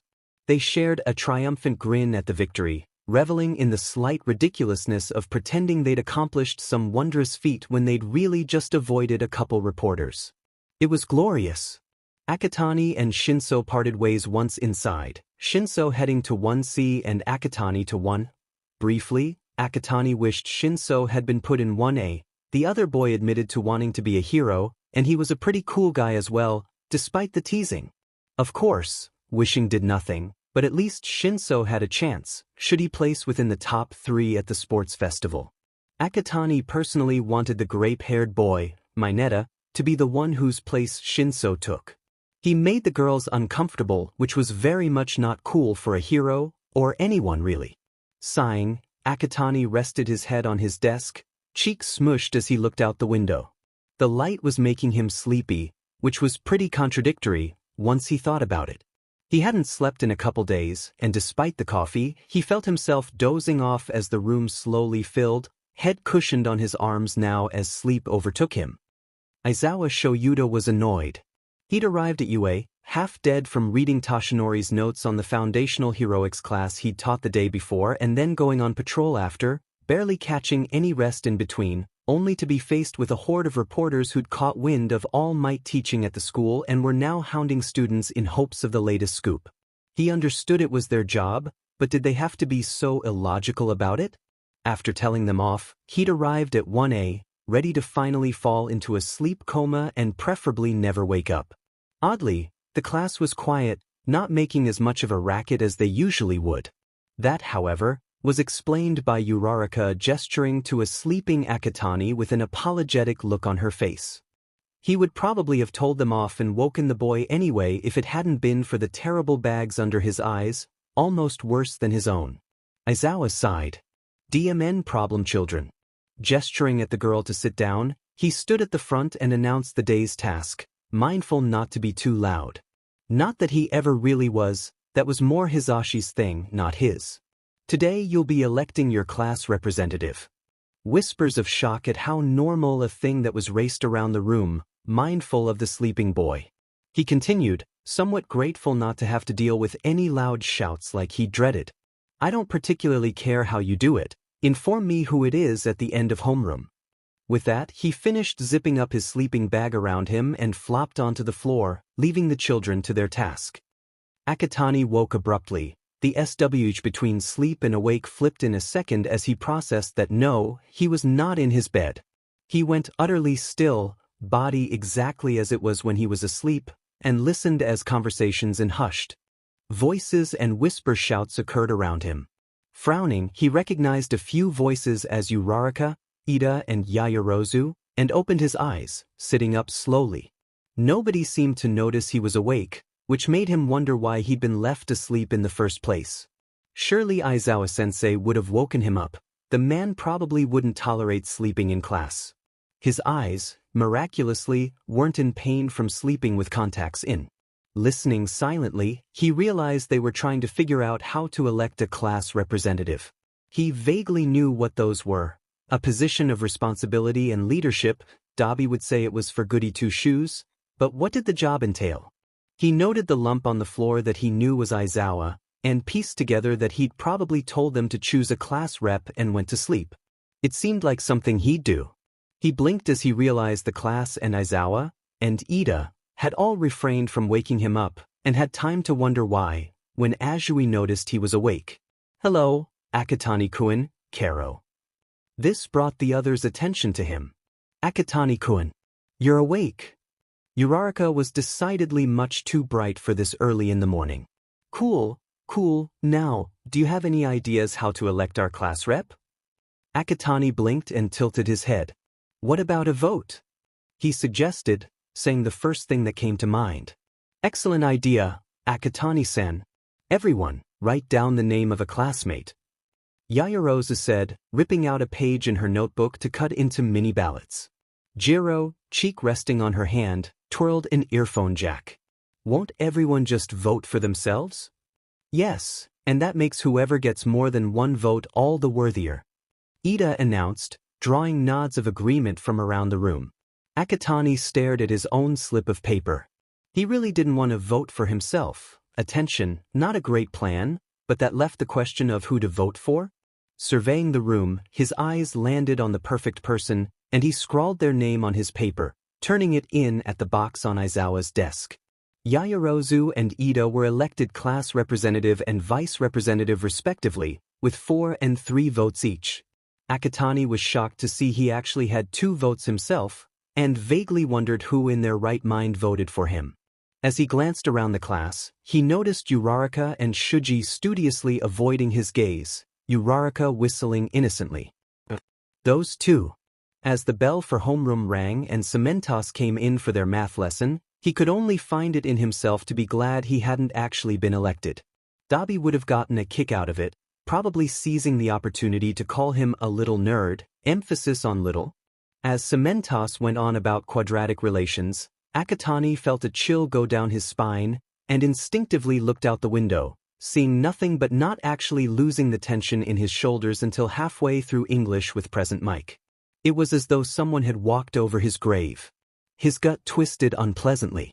He felt like something was about to go horribly wrong. Lunch saw Akatani nowhere near the cafeteria, instead choosing to seek out the support department. The system had for 2 lunches, staggered so all the school's population wasn't crammed into the cafeteria at once. First lunch for heroics and general studies classes, and second lunch for business and support. At the moment, the support department should be having something of a free build time, if his information was correct. The perfect time to do what he needed to. Walking down the hallway, He dropped to the floor abruptly as a door flew at him, allowing the huge, steaming thing to fly over his head narrowly. It slammed into the wall to his right, and he turned to his left to see a girl with bright pink hair popping out of the door, goggles resting on a soot-coated forehead. She blinked and opened her mouth to say something, but Power Loader chose then to appear, likely summoned by the explosion that had gotten rid of the door. "Handsome," Power Loader said, arms crossed. The girl ignored him in favor of the contraption he assumed had blown up the door. It looked like a pair of boots, but had rockets strapped to the soles. They looked to be smoking. Power Loader sighed as the girl, handsome, wandered further into the lab, muttering about babies and more firepower. Akatani was afraid. "So, what can I help you with?" Power Loader asked, and Akatani realized he was talking to him. I was wondering if I could use the labs for a bit? I wanted to make a bow staff, 'cause I forgot to request one to go along with the rest of my hero costume, and I figured it'd be easier if I just made one myself 'cause then I could weight it on the spot instead of needing to bother you about adjustments. Plus I'm sure you've got your hands full with your class, and a simple staff would probably be a waste of time, and Power Loader thankfully cut him off. He noticed that seemed to happen a lot lately. "Okay, come in, but I'll be on hand in case you have any trouble." He beckoned Akatani to come in. "A staff should take maybe 2 days, tops, and you'll share a lab with Handsome." Before he could finish talking, a loud, blaring alarm went off, interrupting his sentence and causing Akatani to wince slightly at the sound assaulting his eardrums. "Security level 3 has been breached. Please evacuate the area in an organized manner. This is not a simulation. This is not a simulation." Akatani somewhat remembered what this meant, an intruder? And inhaled as he connected the dreadful feeling he'd felt earlier to the sudden breach. Power Loader, a pro hero through and through, evacuated the labs, and Akatani was swept into the group. Minutes and several complaints from Handsome later found Akatani outside, surrounded by support corps students, most of whom had some sort of half-finished invention in hand, a few tinkering away, others probably having forgotten to put theirs down in the chaos. Handsome seemed a bit preoccupied, fiddling with her rocket boots too much to notice that her sleeve was slightly on fire. Akatani patted it out. She didn't notice beyond a muttered thanks. Distantly, Akatani has the presence of mind to laugh at how much he was interacting with non-heroic students lately. He half expected to find himself eating dinner with the business course kids. Mostly, though, he was thinking about who could possibly have intruded UA. Was it the League of Villains? The Wyverns? The reporters from this morning? Something else entirely? He desperately hoped the Wyverns had nothing to do with this. Should they start digging at UA, they were unlikely to find him, but Akatani's quirk was awfully similar, literally identical without one for all to Izuku Midoriya's. If he could fake a quirk he would, but there was no guarantee he wouldn't slip up in a couple months, years even, and something like that would undoubtedly make people go digging into things best left untouched. That left the alternative, the League of Villains. It would fit, he supposed, if they were indeed planning to attack UA, but that left the question of the when and how. Where, as well, if one counted some of the off-campus facilities. Why, if destroying All Might wasn't the sole motive here, and who in terms of who the ringleaders of the League actually were. Akatani doubted it was reporters. Sure, they were eager for a scoop, but to breach UA? That was going too far for someone without ulterior motives. He toyed with the idea of it being another thing entirely and put it. But that was too vague a possibility. It could be anything from an old foe of one of the faculty to a new villain organization altogether. If he spent too long on that, he could probably list 100 possibilities and never come close. As the alarm eventually turned off, the students were ushered back to class, and Akatani listened with half an ear as the class collectively gushed over Ida's emergency exit moment. He was a bit disappointed to have missed it, but oh well. He reassured Yayorozu that he'd been fine when she inquired where he'd been, explaining that he'd gone down to the support classes and almost gotten hit by a flying door. The last part caused some minor concern on her part, but that was quickly replaced by excitement as he spoke of his bow staff.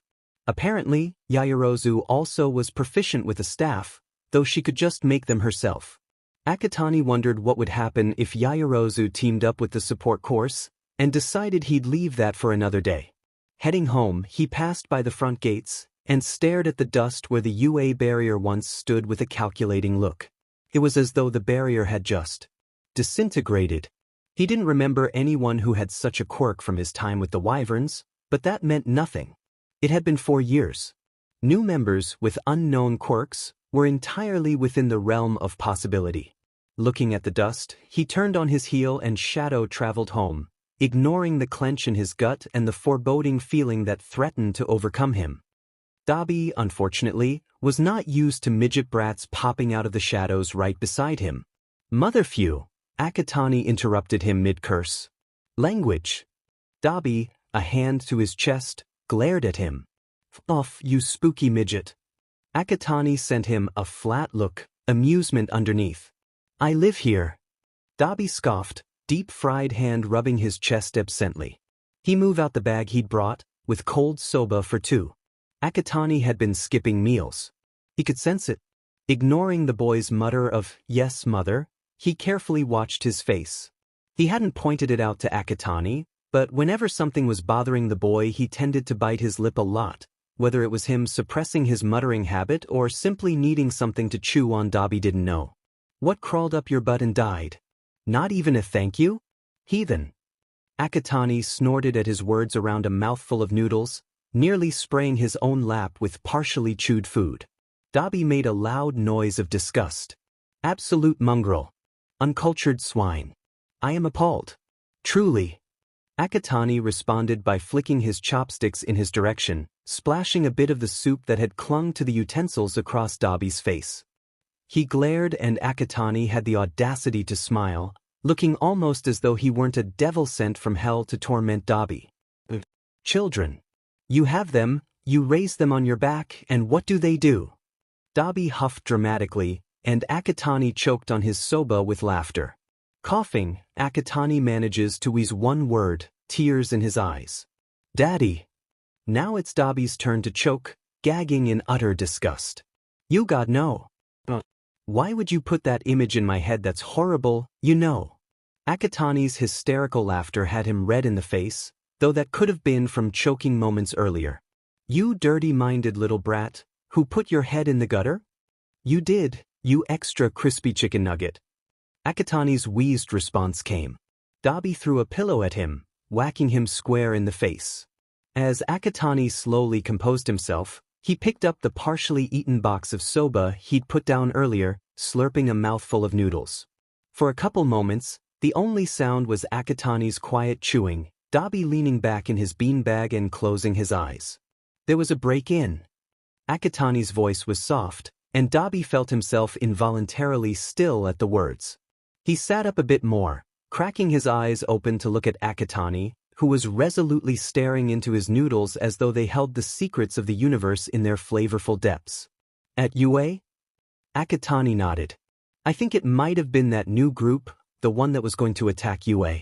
I don't think I told you, but I found out their name, the League of Villains, which is a pretty unoriginal name to be honest, and I think they intended to make it look like it had been the press, but I have no actual proof except for a gut feeling and a stretch of observation, so I can't even really tell anyone. Throughout his explanation, Dabi felt his eyebrows arch higher with every word. What really stuck out to him, though, was League of Villains? Really? That's a horrible name. Where's the creativity?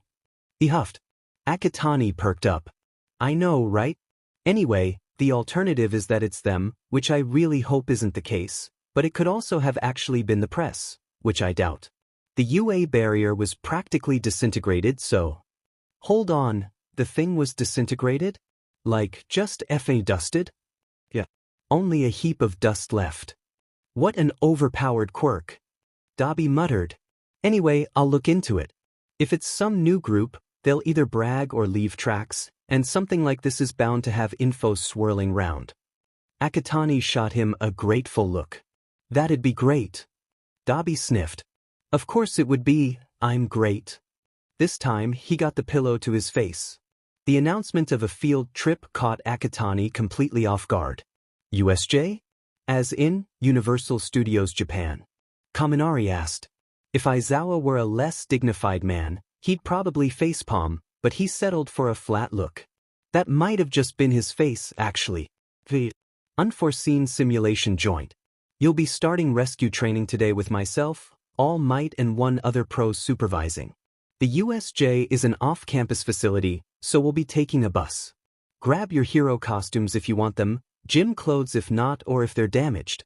Get changed, we'll meet at the front of the school. Akatani's costume was practically untouched, so he put it on, then headed out to the bus with the others, Ida attempting to corral them into orderly lines to board according to a seating plan. The look of utter betrayal on his face as the layout of the bus was revealed to be incompatible to his seating plan was pretty comical. Akatani wound up sandwiched between Azui and Tokoyami, towards the middle of the bus. He hadn't spoken much to either classmate, so he turned to his thoughts. Dabi and Hikage had done some digging, asking around a little after the barrier had been destroyed, and came up mostly empty, except for one confirmation: it was the work of the League of Villains. That was a relief, even if it wasn't particularly helpful. That, of course, left the question of what they'd broken in for. Information, most likely, but what specifically? All Might's secret of one for all probably wasn't written down anywhere a common thief could just casually access it, and the most they could do would be find his schedule and plan an attack accordingly. However, the only thing was that this little fact would make the ideal time to strike be today. Where he and his class were going to be. All day. With 3 pro heroes to protect 20 students and fight off the attack. Akatani was understandably stressed. He considered the merits of telling someone, probably Aizawa, of his suspicions. Best case scenario, they think he's a little paranoid. Nothing happens, all is well. Worst case scenario, they somehow connect his suspicions to his past, arrest him or give him back to the Wyverns. Don't believe him and get attacked. The League wins and All Might is destroyed, feeling betrayed by his successor in his final moments, and villains overrule Japan, eventually moving on to global domination, and it's all Akatani's fault. Most likely scenario, however, had the teachers listening to him, wondering how he knew that, and investigating his home life, likely discovering his false information on his official forms about his place of residence and sending him well-meaningfully into foster care, where he wouldn't know whether he'd be able to continue to attend UA, and would most likely lose access to his stolen money, informant friends, and Dabi. That was decidedly not ideal, so Plan B it was. Plan B was much less stable than Plan A, and mostly was just Akatani being hyper-vigilant until they returned to the main UA building. He fiddled with his sleeves, fingers brushing the cool metal hilts of his knives. Akatani-kun. Blinking, Akatani realized he'd been zoning out the conversation, and that Azui had just said his name. Yes? Sorry, I kinda zoned out for a sec. What did you need? Inwardly hitting himself for sounding like a dumbass, he turned to look at Azui. Karo, I'm usually very blunt, so I have to ask, what exactly is your quirk, Akatani-kun? At times, it's like some sort of teleportation, but it also reminds me of All Might's. Outwardly, Akatani was careful to keep his face from giving anything away, but inwardly he was screaming. Did they suspect? Had he compromised All Might? Yeah, dude. But All Might's quirk doesn't break his bones, or give him teleportation. Kirishima pointed out. You fools. You absolute fools. Zero said. He doesn't teleport, he just runs really freaking fast. No, he manipulates the space-time continuum and FNGs himself around, and the super strength is just from FING with timing, and the pressure FS up his bones. Kaminari said in a conspiratorial tone. Jiro looked at him like he was an idiot. That makes no sense. No, it makes perfect sense.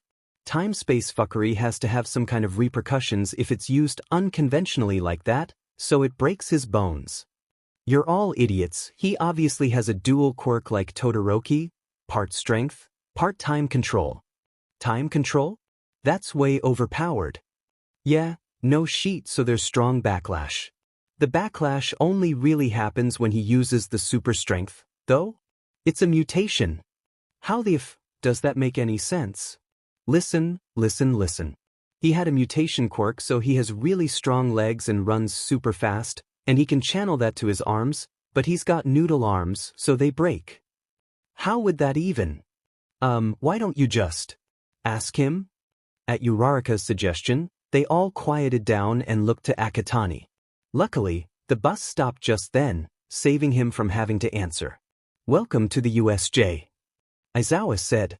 Akatani was unashamed to admit he absolutely gaped at the huge dome of the facility, only wearing off momentarily before it was renewed, his time by the presence of the space hero, No. 13. He and Uraraka shared a moment of mutual fangirling on Uraraka's part, at the presence of the famed rescue hero. Akatani noticed Aizawa sending a look to 13, who discreetly held up 3 fingers. All Might wasn't coming then. Akatani smothered the pang of disappointment at that violently.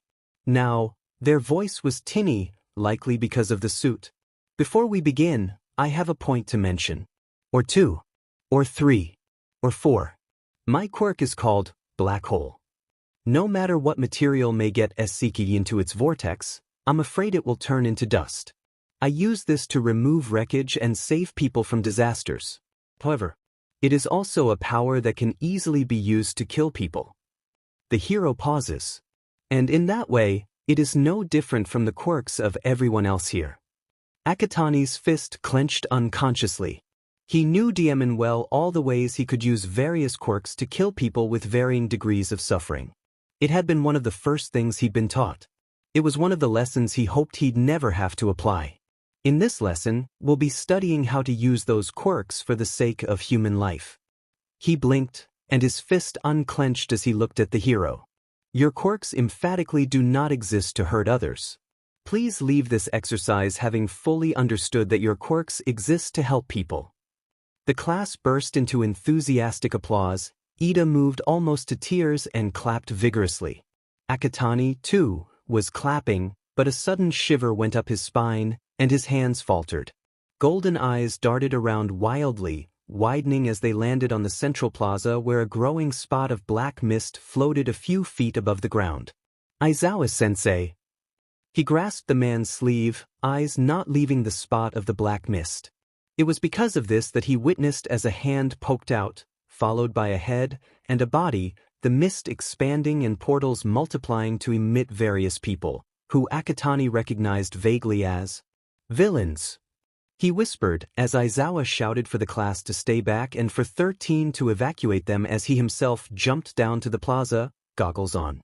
He could distantly hear 13 corralling the students towards the doors, asking Kaminari to try to contact the school, trying to keep the students calm. Akatani felt glued to the ground, his anticipation built up in his throat, choking him, because he could have done more, he could have prevented this. "Akatani, come on," Ida called. "Let's leave it to Aizawa-sensei and evacuate." He hesitated in turning his back on the fight, not wanting to let Aizawa out of his sight, but also not wanting to be a hindrance in their escaping, ultimately turning around with a silent apology to Eraserhead. The group was pulled up just short of the doors as the mist villain appeared in what Akatani's recognized as a warp gate, black mist spreading across the exitway. "I'm afraid I can't allow that," he said in a polite, almost cultured tone. 13 pushed the class so they were behind them.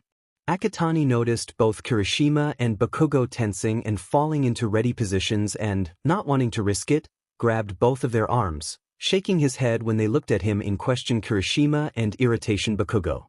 "Greetings," the villain continued, deceptively demure. "We are the League of Villains. I apologize for the intrusion, but we took it upon ourselves to enter UA Academy in order to engage All Might, the beacon of hope. We were wondering if we may be allowed to extinguish it, you see." To Akatani, this isn't anything new, but he feels more than hears the shock and fear rippling through his classmates, and a mixture of dread and relief sweeps through him. It isn't the wyverns, but it's still a threat, still a problem. He considers his options quickly, mind whirring. Option A, shadow travel the F out, preferably to UA. Problems. He isn't sure he can physically do that safely, he doesn't know the extent of the invasion, he isn't sure if it'd be remotely safe, he doesn't know if the Warp Gate villain can counteract his own traveling, and there aren't enough shadows to sufficiently travel with everyone. Eliminated. Option B, only he shadow travels away, gets help, comes back. Problems. He'd be leaving the group mostly defenseless, No sufficient shadows nearby as the USJ is too well lit and the walkway is too open, the warp gate villain could potentially counteract. Eliminated. Option C. He attacks with one for all, probably blowing the warp gate villain away temporarily, providing a sufficient distraction and redirecting their attention towards himself. Problems: a broken finger. Best choice. Do now. Calling upon one for all, he allowed the power to pool in his left pinky, flicking it at the villain and releasing a shockwave of power that sent the villain careening into the wall behind him, where he seemed to hover, stunned. Akatani was mildly shocked that it had worked, but urged the class to continue moving, not wanting to waste the opportunity. The longer they were there, the longer Eraserhead had to fight alone. Hurrying, the class and 13 rushed to the door, Sato using his quirk to pry the door open. They'd managed to get almost a quarter the class out by the time the warp gate villain recovered, advancing on the remaining group rapidly. Akatani, towards the back and closest to the approaching villain, fully turned to face him. That was not very nice. The villain was cut off as a knife flew towards him, forcing him to shift and dodge as it was apparent he needed some amount of time to form a warp gate. Possible weakness. Akatani mentally wrote that down. He turned and glared at Akatani. "I've had quite enough of you, boy," he hissed, losing the polite tone at last as he sent a warp gate towards Akatani. "Akatani!" He heard someone shout, but before he could figure out who, he was consumed by the warp gate. Bakugo Katsuki was sick and tired of this FING shithead villain's bullshit. Akatani, the fucker he recognized only yesterday as the same fucker from the slime villain attack almost a full year ago, had been the only mildly useful person in the shitty class, actually managing to blast the villain away with his mysterious quirk before the villain FNG took him to God knows where. Shitty hair and soy sauce face let out shouts as the mist consumed the boy, and Bakugo cursed as the villain disappeared too. The fucker with the 6 arms, dimming it all to hell, he didn't know his name, extended his appendages, all of them turning into ears. His torso turned a bit, like a satellite, before he spoke. Akatani-san is in the main plaza, with the hand villain and the warp gate guy. Bakugo had to admit, he was somewhat relieved to hear the boy was still in the building. Gravity Girl looked relieved, then paled rapidly. "You mean the ones who wanted to kill us?" Bakugo cursed again. "Stupid motherfucking villains." Akatani let out a yelp as he was thrown out of the warp villain's gate, the feeling nothing like shadow travel but still terribly disorienting. He crashed gracelessly onto the floor and lay there a moment, trying to figure out where he was, before scrambling to his feet. "What's this, Kurogyri?" A scratchy voice asked, worse than Dabi when he was sick, which was saying something. Making note of the name, his eyes turned to the speaker. He recognized him as the first villain who'd come through the portal, with the weird decapitated hands on his arms, neck and face. His clothes looked pretty ragged, but that could have been to go with the crusty aesthetic thing he had going on. "An annoyance, Shigaraki Tamura. This boy distracted me long enough for some of the students to escape. No doubt they'll return with the cavalry. If you weren't our escape gate, I'd kill you right now. Now dozens of pros are gonna be here any minute. It's game over for us. Game over." He paused, turned, and looked at Akatani. Well, maybe. The hand was kinda blocking his eyes, but he turned in the general direction. "Hey, you know what? We're saying looked. But maybe, before they arrive, we can kill this brat? After all," he turned to look somewhere behind Akatani, a little over his shoulder. "Your teacher is already out for the count. Maybe you'll prove to be more than a useless NPC." Akatani didn't mean to turn, but the mention of Eraserhead had him antsy. He looked to see a huge, hulking black villain with bulging eyes and an exposed brain looming over Aizawa. A blood-soaked, broken Aizawa, arm twisted at an unnatural angle and clear head wounds, yellow goggles broken into pieces. Akatani may have let out a quiet, strangled noise. Eraserhead. He couldn't look away. That was his teacher. His hero. Beaten bloody and possibly dying because he was too stupid to tell someone what he knew. Akatani suppressed the whimper he almost let out at the thought. If Eraserhead died, thought it'd be Akatani's fault. Yeah. Eraserhead didn't even put up a good match against Nomu.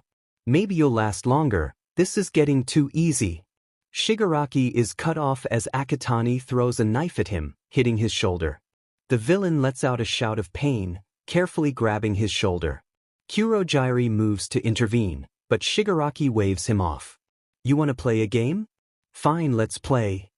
Akatani grins wickedly, a grin he learned from his dabi, one that screamed, crazy but dangerous.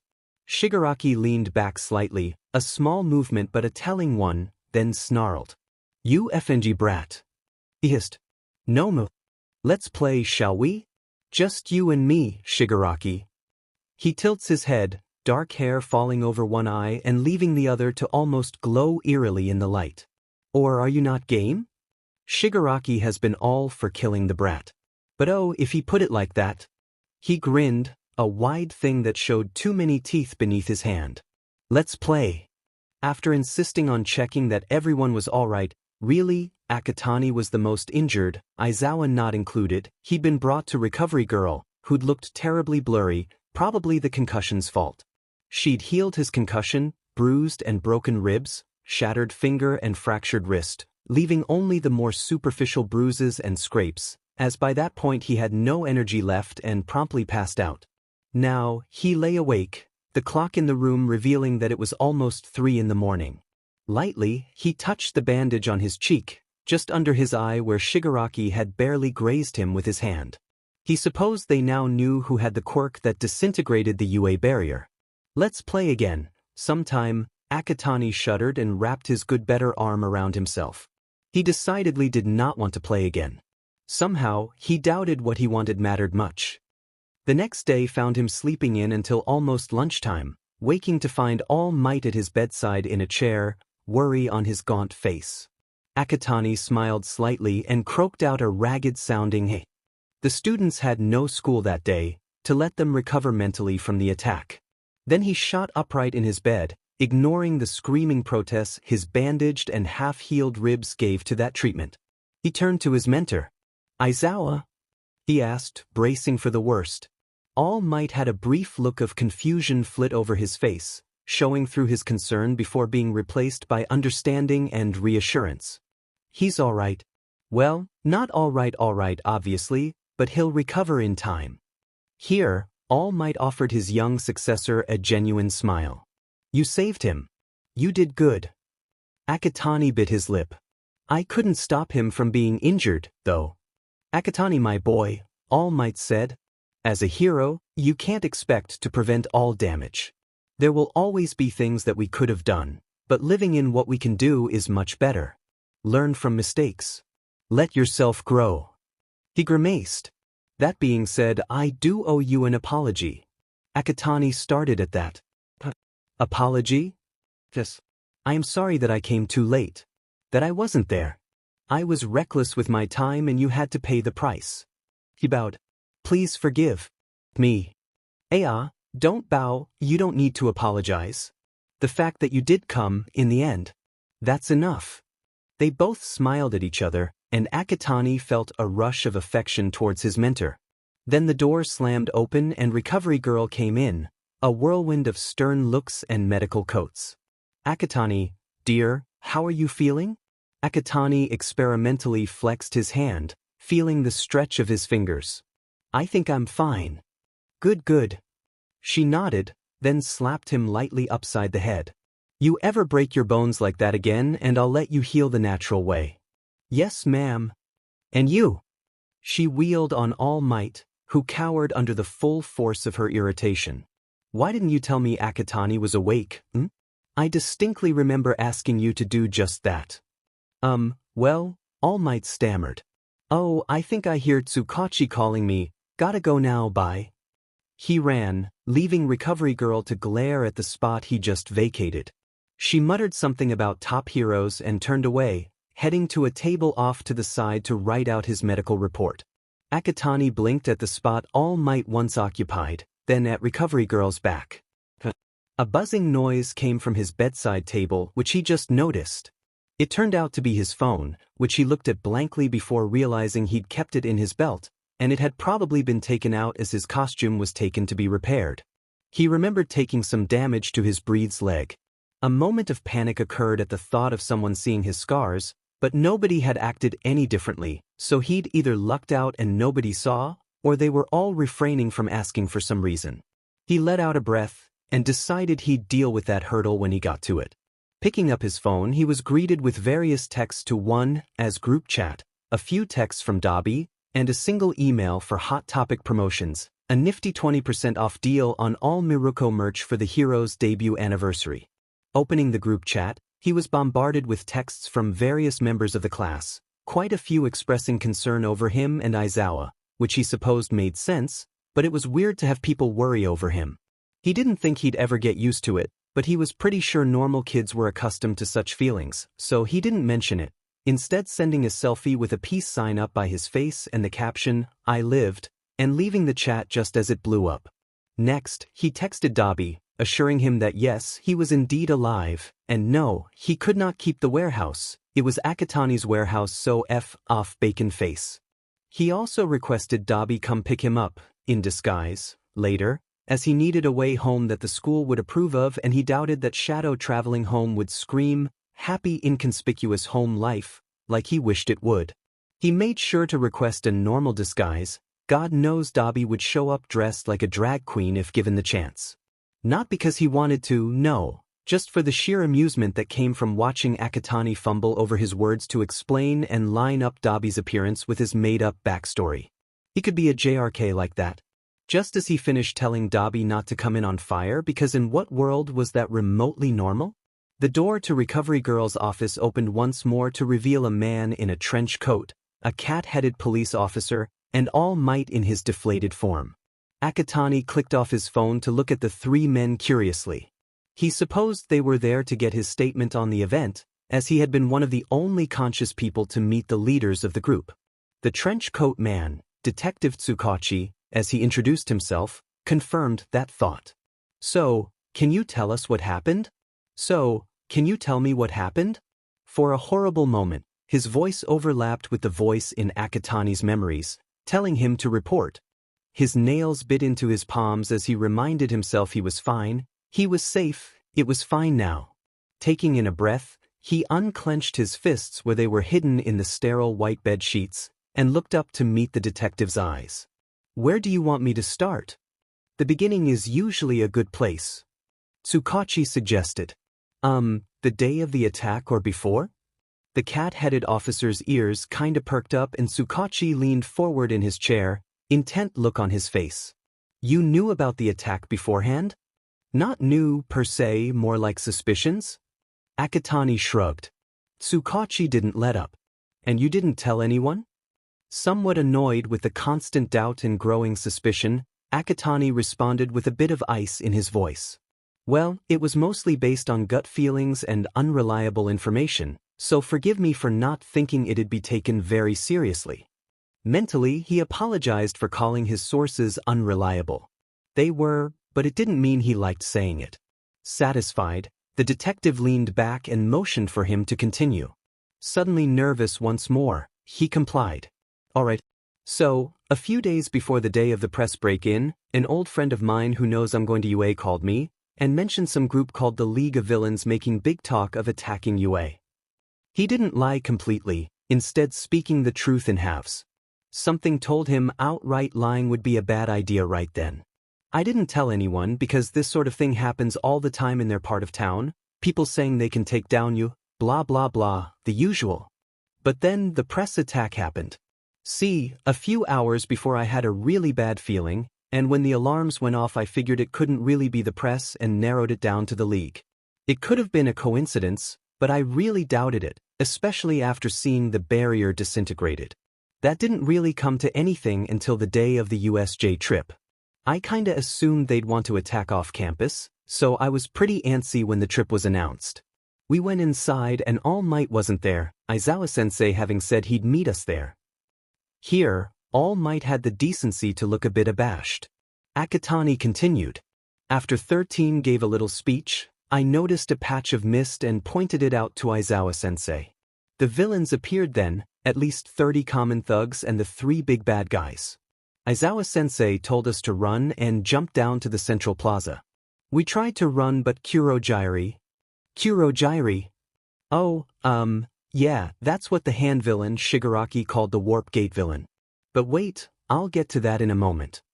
Take your time, tell it in your own words. So we tried to leave, but Kurogyari blocked the way to the exit. He seemed really gentlemanly and classy from how he spoke, but he can get mad. Anyway, he announced that they were the League of Villains and there to kill All Might, who wasn't there. I think they were going to use us as bait, to get All Might to come. A facet of my quirk is super strength, or well, general enhancement really? But it breaks my bones when I use it. So I channeled it into my finger and flicked at Kurogyari. I kind of figured he'd probably be light as he seemed to be composed of mist, and the flick sent him flying back, I think stunning him temporarily. Did you realize that made you a target? Sansa inquired, and Akatani nodded, much to the men's surprise. Yeah, that was sort of the point. If they focused on me, the others could probably escape, get help. Anyway, we got maybe a quarter of the class out the doors, including Ida, who's got a speed quirk and could probably get the UA fastest. At that point, the villain was back, and I think he was supposed to warp us all away somewhere, so I threw one of my knives at him. Tsukachi paused his writing. Wait, continue. He dodged, but he was said, so he warped me to the main plaza where Shigaraki Tamura, that's his full name, was, and the Nomu. Shigaraki seemed a little unhinged. He threatened to kill Kurogyari for failing to keep us all in the facility, and used a lot of gaming jargon when he talked. He called my an NPC and kept talking about it being game over. He seemed really childish too. Anyway, he pointed out Aizawa had been beaten already, and the Nomu was sitting on him, and he was on the verge of getting it to kill me too. The cat officer, Sansa asked, but nobody died. Oh, I thought Aizawa was dead, or at least soon to be. And at that point I got pretty desperate to stall, especially since the Nomu looked like it could snap me like a twig, so I convinced Shigaraki to fight me alone. Wait, you fought him? Yeah, getting to that.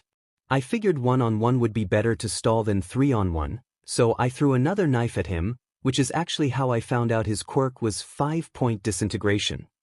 Another knife? All Might interrupted. Oh yeah, I threw a knife in his shoulder before we fought. That probably helped me a lot, actually. Shigaraki was fast. We fought for a bit, mostly me dodging his hands, but then I noticed Aizawa moving and got distracted because I thought he was dead, you know? So Shigaraki got mad that I wasn't paying full attention to him and told the Nomu to attack. All Might let out a slight, pained noise. Akatani gave him a concerned glance. I tried to dodge, but the Nomu, I think it had multiple quirks, and it caught me around the middle, which is how my ribs got all messed up, I'm guessing. I couldn't break its grip on me, and my struggling seemed to amuse Shigaraki, so I threw a smaller knife at the Nomu, into one of its eyes. The eye grew back with some regeneration quirk, but Shigaraki seemed mad again and told the Nomu to throw me, which it did. I think that's when I hurt my wrist. The Nomu grabbed me pretty hard by my leg, and I think its grip was so tight it broke it, which was not very pleasant. At least the thing was away from Aizawa-sensei, though. He mumbled the last sentence as an afterthought. I hit my head too when it threw me, but it was cushioned a little by my arms.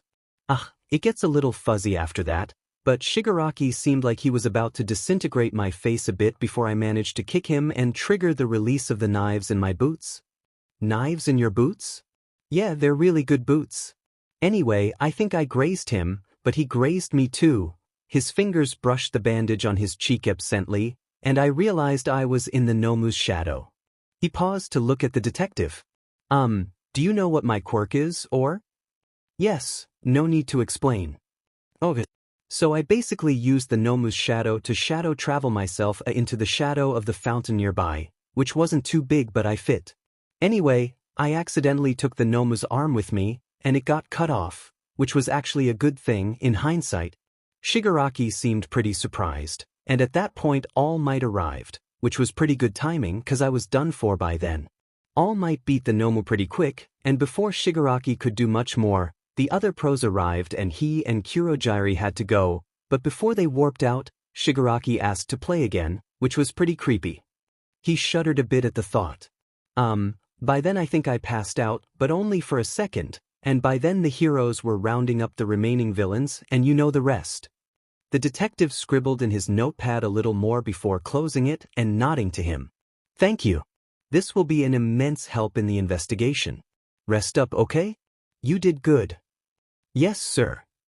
Akatani did not, in fact, rest up.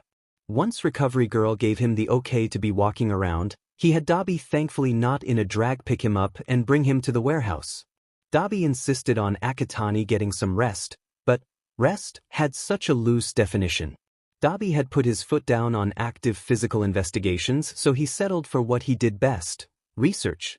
Pulling up laptop number 1, he ran a program through the quirk registration database for either a 5-point activation disintegration quirk or a warp quirk.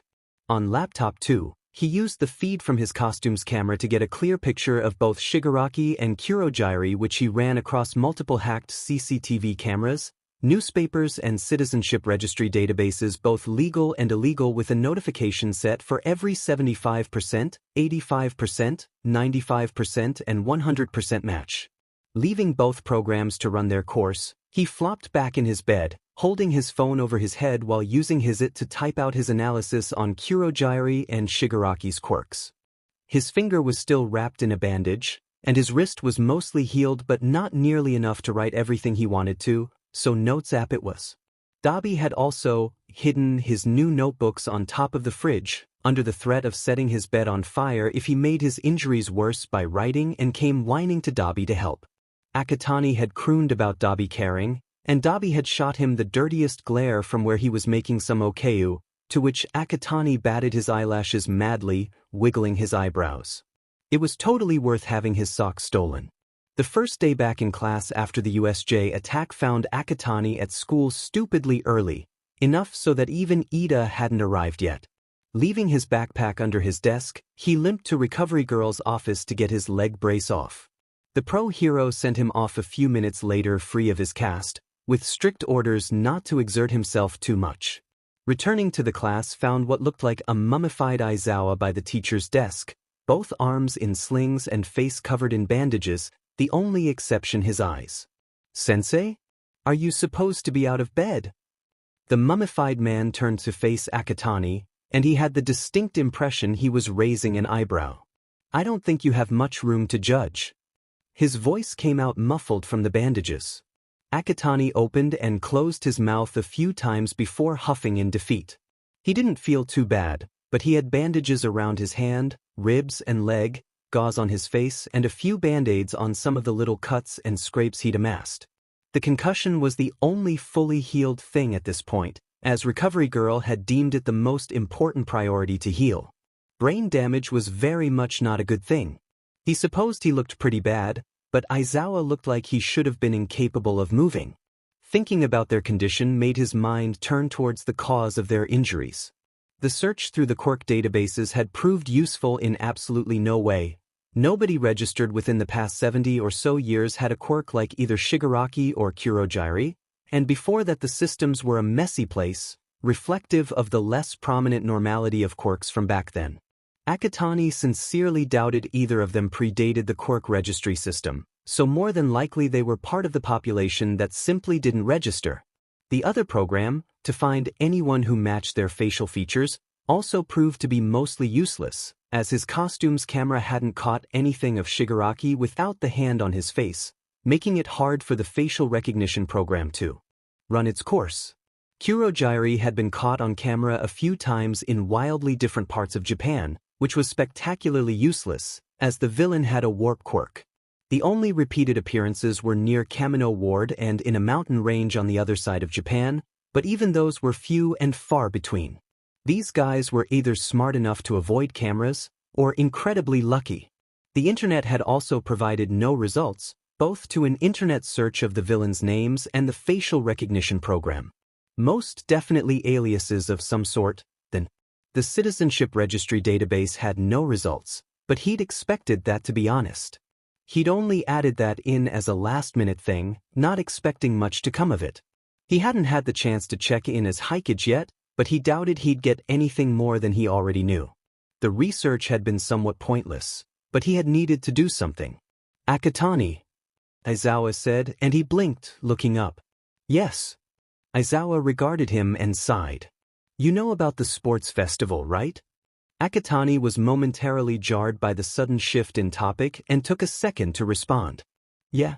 The UA Sports Festival was one of the widest broadcasted events in all of Japan, used to draw in internship offers for heroic students and just generally show the potential of the next generation of students. Akatani had watched recordings of the past few years' festivals. Well, the staff at UA have been thinking about canceling it. Why? Akatani stared at Aizawa. A class got attacked, a student badly injured. He ignored Akatani's muttered, I'm fine. The sports festival might be too much pressure. With all due respect, sensei, that's ridiculous. If we don't hold the festival, we'll be seen as weak, and it'll hurt the public morale. Exactly what I said. We do need to make sure you're on board with the festival, though. Me? Why?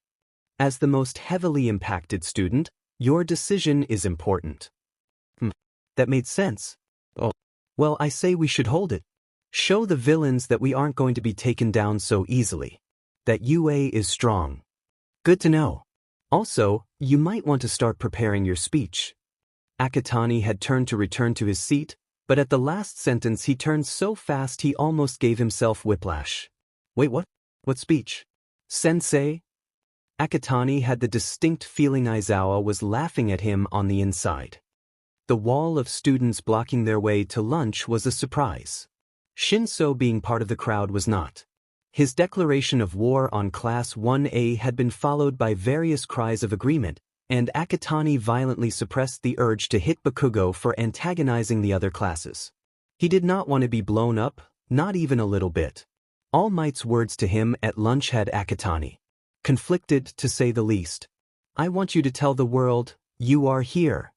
As he sat in the little cat cafe he'd met Shinso at so long ago, he contemplated what to do.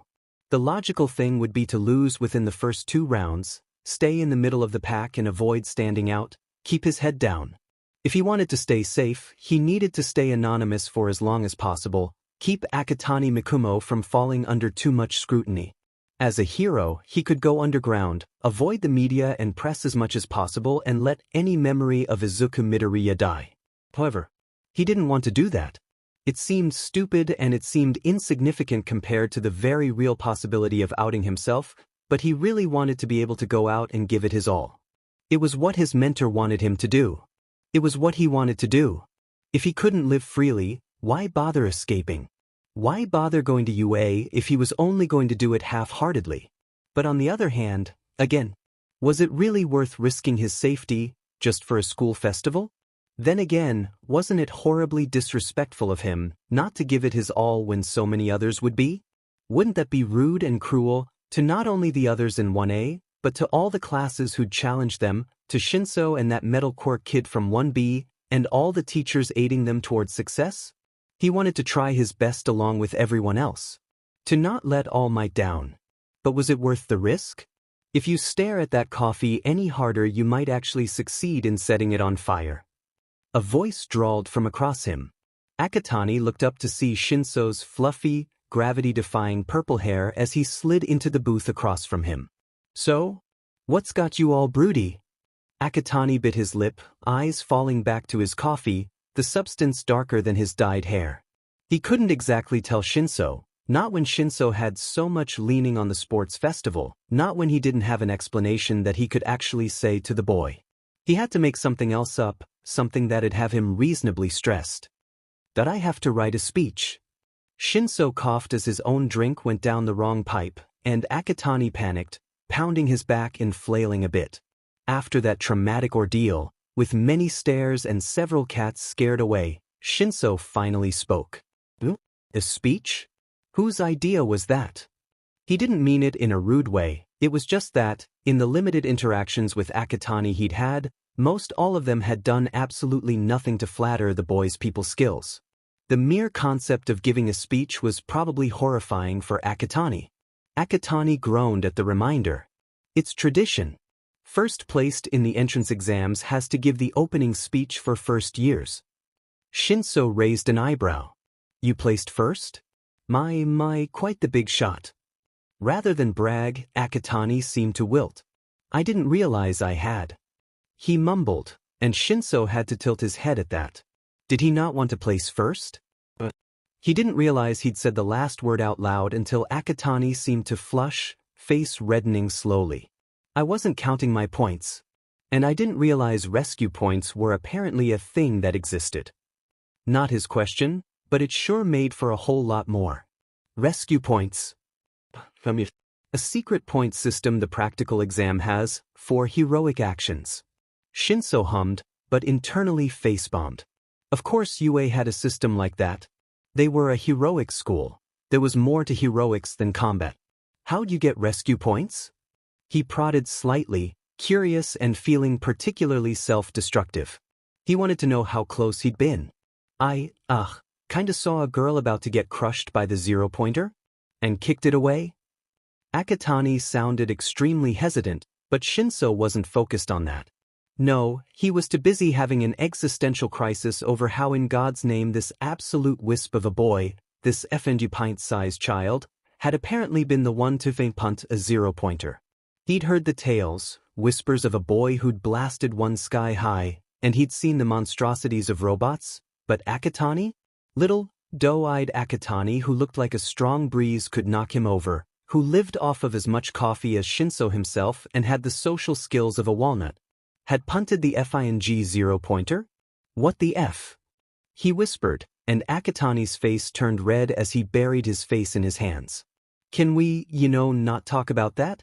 Because it was horrifying enough back then with all the attention, and I really don't want to talk about it. Akatani sent him a pleading look. Yeah, okay, cool, yeah, I'll just forget that you casually Yoda FING zero-pointer, yeah, okay, yeah. Akatani ummed and buried his face in his hands once more, ears burning. Eventually, Shinso recovered from the absolute punch in the face that information had been, and they returned to talking about what had originally drawn Shinso to speak to Akatani, his brooding over the undeniable horror of public speaking. Just, pledge to do your best? Plus ultra and all that. Yeah, but that's like 2 sentences. I need a build-up, an introductory statement and a body paragraph and a conclusive statement that'll leave the masses rallied and excited. How am I gonna do that? Speak from the heart? Let the words flow from your soul? Say something poetic about victory and effort.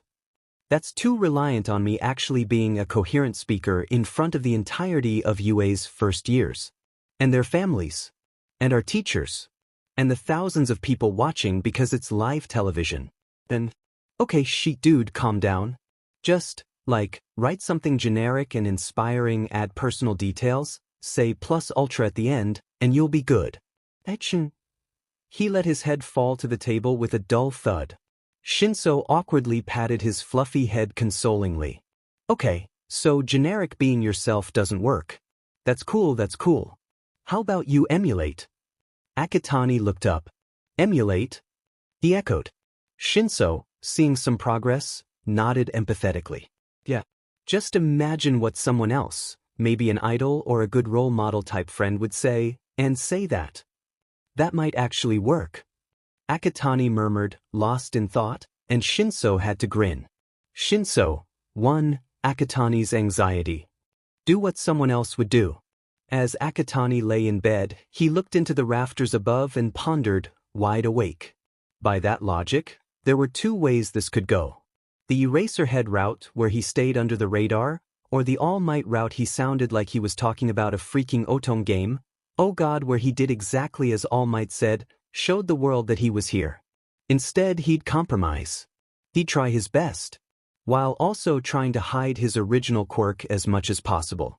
Already, his class has virtually no idea how it worked, so it wouldn't be a stretch to say he couldn't use it much in whatever the events were. His shadow quirk was easily the most identifiable part of him at the moment, so if he hit it, he'd be fine. Since Izuku Midoriya would still technically be in his 3rd year of middle school, hopefully no one would be looking for him in a high school festival. Akatani made a noise of approval at his plan and rolled over, intending to go to sleep. Then he remembered his quirk's stupid side effect and groaned, slamming a pillow over his head. Sometimes, his quirk really essigidi. Akatani didn't have the opportunity to visit the support classrooms again until a few days after his talk with All Might, his friends. Oh God, he had friends, having wanted to spend time with him. For some reason. When he finally reached the class, he wasn't hit by a flying projectile until after he came in through the door. He didn't believe it was much of an improvement. Rubbing the spot where Hatsume's stray mini-rocket had nailed him, he glared slightly at the girl before turning to Power Loader, who seemed confused about his presence before recalling his previous visit and directing him to a small workspace next to Hatsume, who was holding a sparking thing. Akatani leaned away slightly as it let out a loud bang and started emitting a suspiciously glowing goo. Hatsume poked the goo with a wrench, humming as it came back looking like it had been eaten away by particularly potent acid. Akatani leaned away more. He didn't want to know. Work on his bow staff was a little slow, but he had to admire the quality of the materials UA had to offer. He'd grown used to the damaged and half-functional materials of Dagoba Beach over the past 4 years, and the change to actually nice materials was a welcome one. He'd taken the initiative to add a taser to the end. On day 3 of his staff's construction, as he kept thinking of new additions and needing to reweigh it, he finally spoke to Hatsume. Or rather, she spoke to him. Model 2 of the bow staff had been a failure, so he sat, redesigning it when Hatsume was in his face, a gadget in hand. "Would you test my baby for me?" Akatani stared at her in alarm. "Baby?" She sighed impatiently. "Yes, my appealing kinetic energy-absorbing gloves need a tester and nobody else wants to do it. Will you be my tester?" Feeling courageous and a little self-destructive, he agreed. He had not expected Hatsume's definition of a test. "Wait, you're going to what?"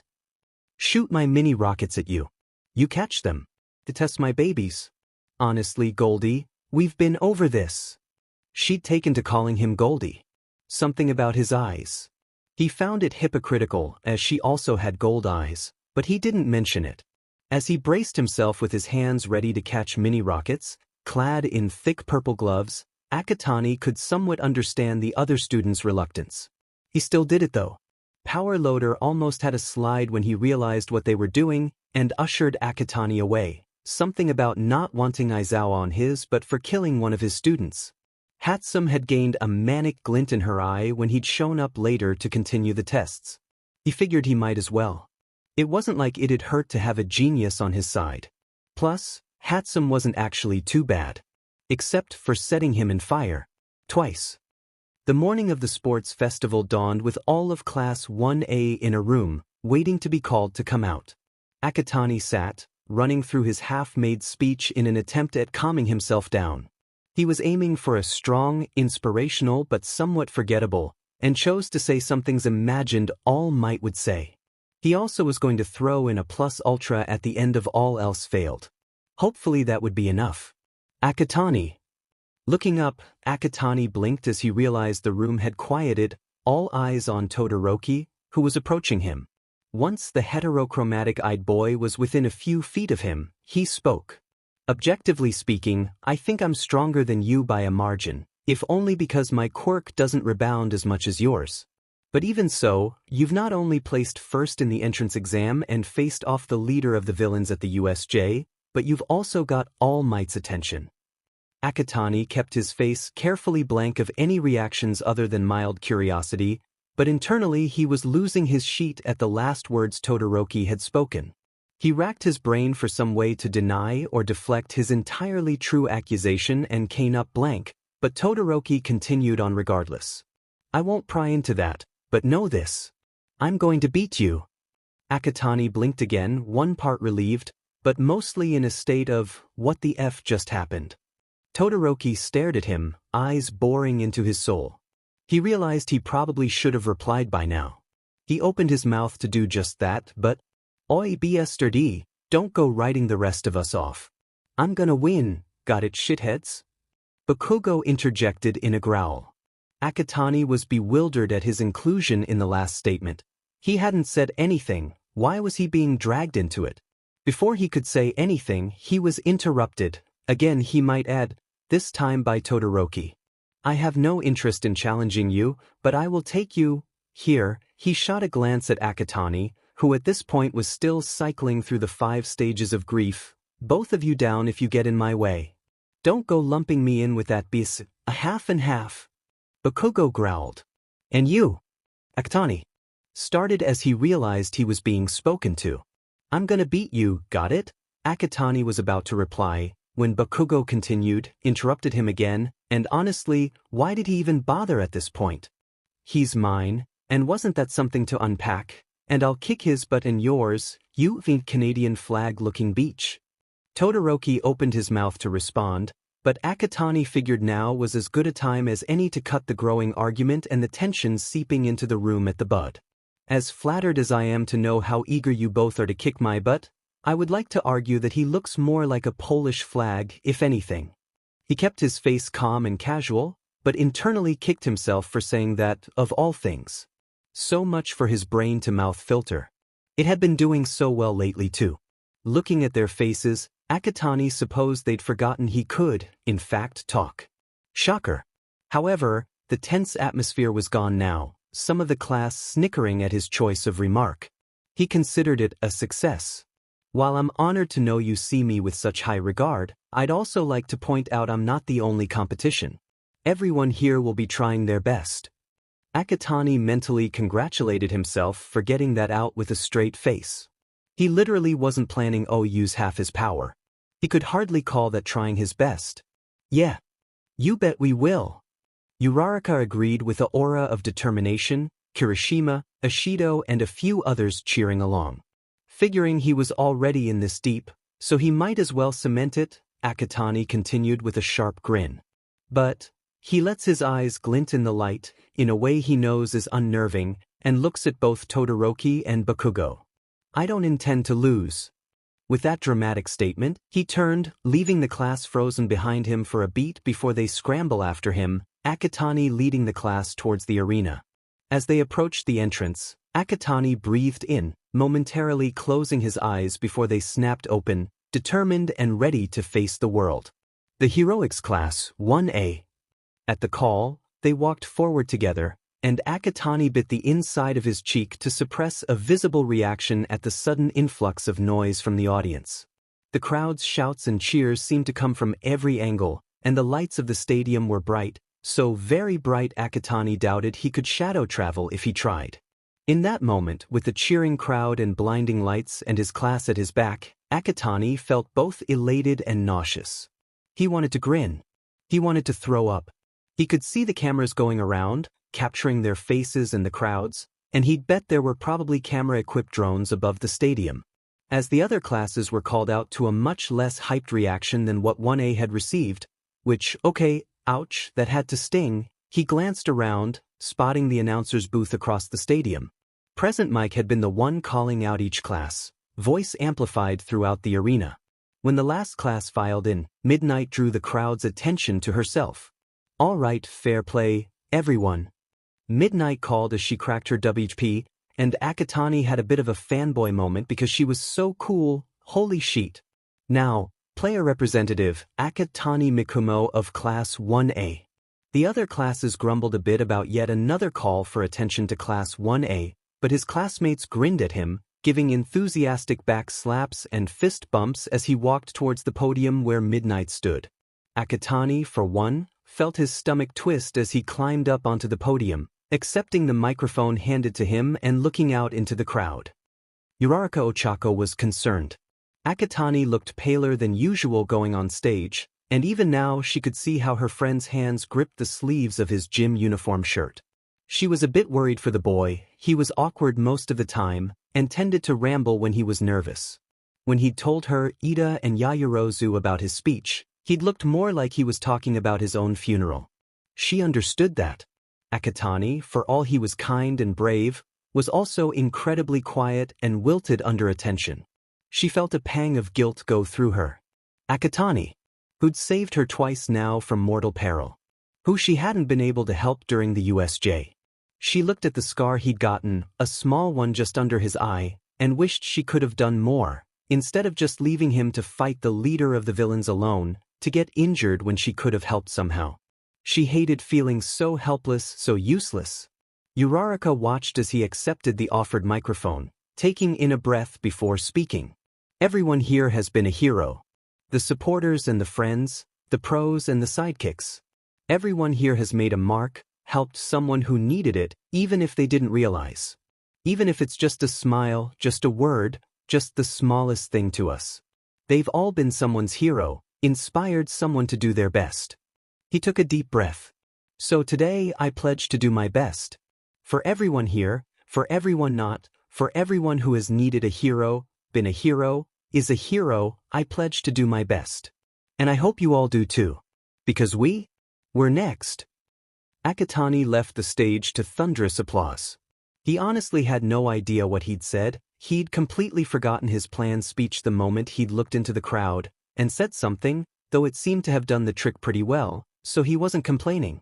Unless the applause was just polite applause. He did think he'd mentioned doing his best, though. Oh God, he was such a liar. And for the first round. An obstacle course. Midnight announced jovially, cracking her WHP. Akatani takes one look at the obstacle course and suppresses the urge to laugh hysterically. The entrance was a tunnel. A very shadowy tunnel. And he was willing to bet the exit was an identical tunnel. The temptation to just shadow travel to the end was so incredibly strong. It'd take 3 seconds at most. As the buzzer went off and the mass of students surged forward, he decided. Caution. He's showing the world he's here. He's making good on his promise. He's winning. Letting the shadows envelop him with a cold touch, he jumps. And lands, inches away from the end of the obstacle course. He walks into the light before he can regret his impulsiveness, and lets himself feel the vibrations of the stadium floor as the audience roars. Incredible! In the blink of an eye, Akatani Mikumo wins the first round, and boy did he make it look easy. Ladies and gentlemen, let's get a round of applause for our winner. Present Mike yells, and Akatani lets himself grin, a camera flashing. He's winning. He knows he'll probably panic about this later, but for now, he scans the audience and, pinpointing all might, meets his eyes, grinning wider. And in that moment he can't bring himself to regret it. Toshinori looks on in pride at his young successor, sending a thumbs up to the boy. He wonders if Gran Torino is watching. He wonders if Nana would approve. But as the boy's bright grin widens, he knows she would. And he knows it didn't matter if she didn't. Akatani, his successor, his boy, he'd never regret picking him. And he ignores the smaller voice in his head, calling him his son. When Yayorozu came through the gate with Mineta stuck to her back practically salivating, Akatani took the liberty to punch him. Was it a particularly heroic thing to do? Probably not. Did it feel good though? Absolutely. Mineta's cry of shock, betrayal and pain was probably a bit too satisfying. Dabi might be rubbing off on him too much. Akatani didn't care. Perverts who made people uncomfortable like that deserved to suffer. Kirishima intervened before he could do much more, though it was clear he was reluctant in stopping him. Akatani was somewhat grateful for the intervention as he was most certainly going to get in trouble, and only punching him might get him some leeway. Sure enough, he sat before Present Mike, Midnight and a bandaged Eraserhead a little while later, while the students had a chance to either relax or prepare for the second round. That break hadn't been planned initially, but apparently having a student attack another student was worthy of an improvised pause. Go figure. Looking at the child in front of him, Aizawa Shoyuta could feel a headache coming on. Why did you punch Mineta? Aizawa asked the problem child, who didn't even have the decency to look remorseful. He deserved to be punched. Akatani replied with a shrug. Aizawa repressed the urge to pinch the bridge of his nose. Why do you think he deserved to be punched? He tried again, ignoring the amusement he could feel from both Yamada and Kayama. The kid frowned slightly. He's been continuously acting in ways that make the girls in the class uncomfortable, and now he took advantage of Yayorozu-san in the obstacle course by attaching himself to her because he finds her attractive, almost compromising her position in the second round and making her highly uncomfortable beyond that. He looked up to meet Aizawa's eyes. I don't like people who secularly harass others, and he was doing just that, so I punched him. Nice. Kayama commented before Aizawa could speak, and she merely shrugged when Aizawa shot her a glare. What? Kid's right. That may be so, but we're not supposed to condone or support violent behavior towards fellow students. We're teachers. He sighed. That's fine. I knew I'd probably be punished. It's why I let Kirishima-kun pull me away so easily. Akatani piped up. Aizawa sighed again. Yamada snickered. In the end, Akatani was let off with a warning and a few detentions to be served with Aizawa, which was much better off than he thought he'd be. Midnight had given him a high five afterwards, too, which had been absolutely epic. The announcement of the second event made Akatani immediately regret winning the first round. He could feel the gazes of the others, honing in on the 1,000,000 points on his head. He steadily ignored their eyes boring holes into him from every direction, staring straight ahead as he tried to think of a game plan. Obviously, he probably wouldn't have people dying to team up with him, so he had to either put his persuasive skills to use or find someone desperate enough to team up with him. As the time to choose team started, he was taken aback as a familiar pink head practically tackled him, followed by a good portion of 1A, though they all thankfully refrained from jumping onto him. Akatani! Hey, Akatani! Goldie! 1,000,000. Let's team up. Hatsum said. Akatani-kun. Uraraka popped up beside him. Can I join your team? Akatani was somewhat bewildered. He hadn't expected anyone to ask to team up. This miscalculation was throwing him off. We want to make it up to you. We couldn't help you during the USJ attack. This time, we won't let you down. Kirishima explained, and the others nodded. Akatani blinked. He hadn't considered that they'd feel guilty for not being able to do more. It made sense, kinda. He'd ushered them out only to get injured in the process. It was probably a blow to their pride, not to mention the survivor's guilt for not getting hurt at all while Akatani and Aizawa had been wounded pretty badly. He bit his lip and chose to team up with Uraraka and Hatsum, apologizing to the others as he already had someone in mind. They all reassured him it was okay, and headed off to form their own teams or join others. Alright, but we need our last teammate. Akatani looked around and perked up at the sight of a familiar purple head. Shinso-kun. Shinso turned in confusion. Join our team. He blinked at the three, one decked out in inventions, the other two with bright grins, all three looking at him eagerly, and nodded hesitantly. If possible, Akatani's grin brightened. Great. Now, here's the plan. Hatsum-san. May. Hatsum-chan. May. Hatsum. May. May.chan. She sighed. Yeah, okay, it's probably not going to get any better than that. Akatani had to agree. Anyway, May-chan will provide mobility and range with her babies. Uraraka-san can negate all of our gravity except her own to make us more easily mobile. Shinso-kun, if any groups get within range, you can use your brainwashing to make them surrender their headbands and turn them away. I'm not entirely sure if it's possible, but I think you might be able to order them to forget your quirk after. I'll be able to steal headbands if May-chan can send some sort of drone above, casting shadows. The drone can also be backup in case things get hairy. Or if we fly above them and I use our shadows. Our main goal will be to evade everyone and keep our points. Anyway, does that sound okay? Uraraka and Hatsum nodded, Hatsum having started grinning when Akatani had called her inventions babies, and Uraraka adopting an interested and contemplative look at the mention of using shadows. The class was still debating his quirk, and that had been a pretty big clue, while Shinso seemed to be having a minor mental breakdown. Shinso-kun? Are you okay? Akatani asked in concern. Shinso looked over at him, expression utterly disbelieving. You know what my quirk is? And you're not, like, running in fear. Why would I? It's just a power. And a really cool one at that. Uraraka nodded in agreement beside him. You don't think it's villainous? He asked incredulously. No? It's actually a really good quirk for heroics. You could solve so many conflicts with literally no force. A robbery? Ask them to stand down. A suicidal person? You could prevent that. It's an amazing quirk. Though, I'm not sure of the exact limitations and parameters of how it works. Thank you. Akatani tilted his head. For what? That you know what, never mind. Shinso paused. How do you know what my quirk is? I never mentioned it. Oh yeah, I kind of figured it out. I mean, based on how reluctant you seem to talk about it, plus a few throwaway comments, I kinda deducted. That's kinda scary, Akatani-kun. Uraraka commented. Akatani flushed. Sorry? No, it's scary but like, in a cool way. She reassured him. Impressive. Uraraka nodded at Shinso's suggestion. Yeah, impressive.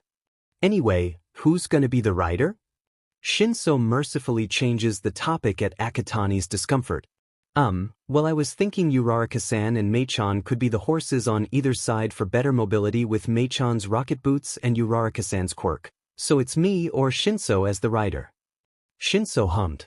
You be the rider. It'll be easier for you to do your shadow thing. Plus, if all else fails we can just let you go and have you float around. Let's do this. The cavalry battle started with most of the teams making a beeline towards Akatani's team. Moments before the teams would all collide, Akatani gave the signal. Initiate Phase 1 now. Really, they only chose that to sound cool. Immediately, several things happened at once. Hatsum and Uraraka activated the rocket boots, sending them for flying above the other teams. Shinso launched Hatsum's slightly repurposed attack drone simultaneously, where it hovered above the playing field, flying around and awaiting orders. The groups that had attacked their teams struggled to avoid collisions. Once they landed, Shinso used his quirk on the various teams that approached them, ordering them to go away and forget his quirk. It worked surprisingly well. Soon enough, the other teams seemed to realize Akatani's group was just going to keep flying away, and instead chose to focus on each other. That almost lasted. Discreetly using the drone's shadow as it lazily flew overhead, Akatani had used the shadow of the inside of his sleeve to summon other teams' headbands slowly, hastily tying them around his neck as they arrived. The effort left his arms chilly, but it was easier than a direct battle. For a while nobody seemed to notice, but eventually people began realizing their team's bands were missing, and connecting their missing headbands to the growing collection on Akatani's neck.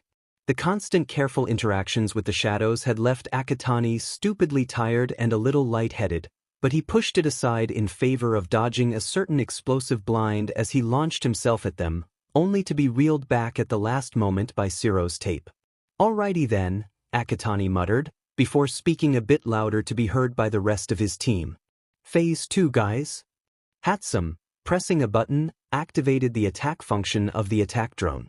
Bakugo's shouts of rage were immediate and followed closely by explosions, and he was effectively distracted from pursuing them and the 1 million points. If Akatani's calculations, and by calculations he meant absolute guesses, but no one needed to know that, were correct, Todoroki's team should be approaching. Mr. Icy Hot incoming, 3 o'clock. Shinso called out. Right about then. Akatani squeezed Hatsum and Uraraka's shoulders lightly, the agreed-upon signal for fly away. The team launched upwards, narrowly missed by the electricity Kaminari sent out, and the wave of ice that followed. Todoroki's eyes narrowed at something behind the airborne team, and Akatani barely had time to process that before Bakugo returned with a vengeance, the poor drone now grounded and scorched. Die, you shitty Biasudi. Well, that certainly wasn't ideal. Plan C. He yelped, and the girls turned off the rocket boots, sending them down so Bakugo simply flew overhead. This move, however, merely placed them back within the reach of Team Todoroki. Akatani leaned back as Todoroki's hands swiped at him, barely missing the headbands around his neck. Shinso attempted to help by talking, trying to get one of them under his control, but none of the other team responded, distracted by the intense game of capture the headbands happening above. Their savior came in the form of Bakugo Katsuki, back once more. His attempt to grab the headbands from Akatani were intercepted by a wall Todoroki's ice, turning his attention to Todoroki's team and forcing Todoroki to leave Akatani or lose his own points. Leaving their team to retreat. Distantly, he could hear Present Mix's enthusiastic commentary on the fight, but he tuned him out sorry Mike in favor of focusing on the problem of the team's incapability to retreat as their feet were lodged firmly in ice. He looked at the time. 1 more minute. A sudden gust of wind blew past, and he turned to see Team Todoroki standing some feet away, with a handful of their headbands. He reached for his neck and came up empty.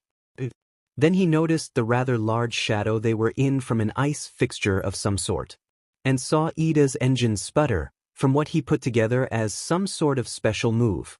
An opening. Guys, this might feel a bit weird. Try not to freak out. Akatani said quietly. He'd have to be extremely careful not to hurt any of them. He could possibly only travel himself, but that'd leave him stranded in the air for 2 minutes while his team was trapped in the ice. He didn't want them to lose. Not only for himself, but for his team. The shadows warped. They pulled at him, clung to him, and he felt the chill deep into his bones. The team popped out of a shadow, just within reach of Team Todoroki. Akatani jumped while both teams were in shock at the sudden appearance, pushing aside his lightheadedness at the sheer effort that had taken to channel a bit of one for all, desperately trying not to pour in too much, not to hurt Todoroki. And he could see Todoroki's eyes widen, see him raise his right arm, but Akatani was coming from his left, he couldn't. As he grabbed the headbands, a spark of fire ripples up Todoroki's left arm for a second before flickering out, and Akatani used Ida's shoulders as a springboard to jump back to his team, dodging Yayorozu and Kaminari's attempts at grabbing him, getting caught soundly by his team just as the buzzer rang. And that's IE for round 2. In first place, reclaiming the 1 million points, Team Akatani. Akatani felt a smile flit across his face as his team cheered.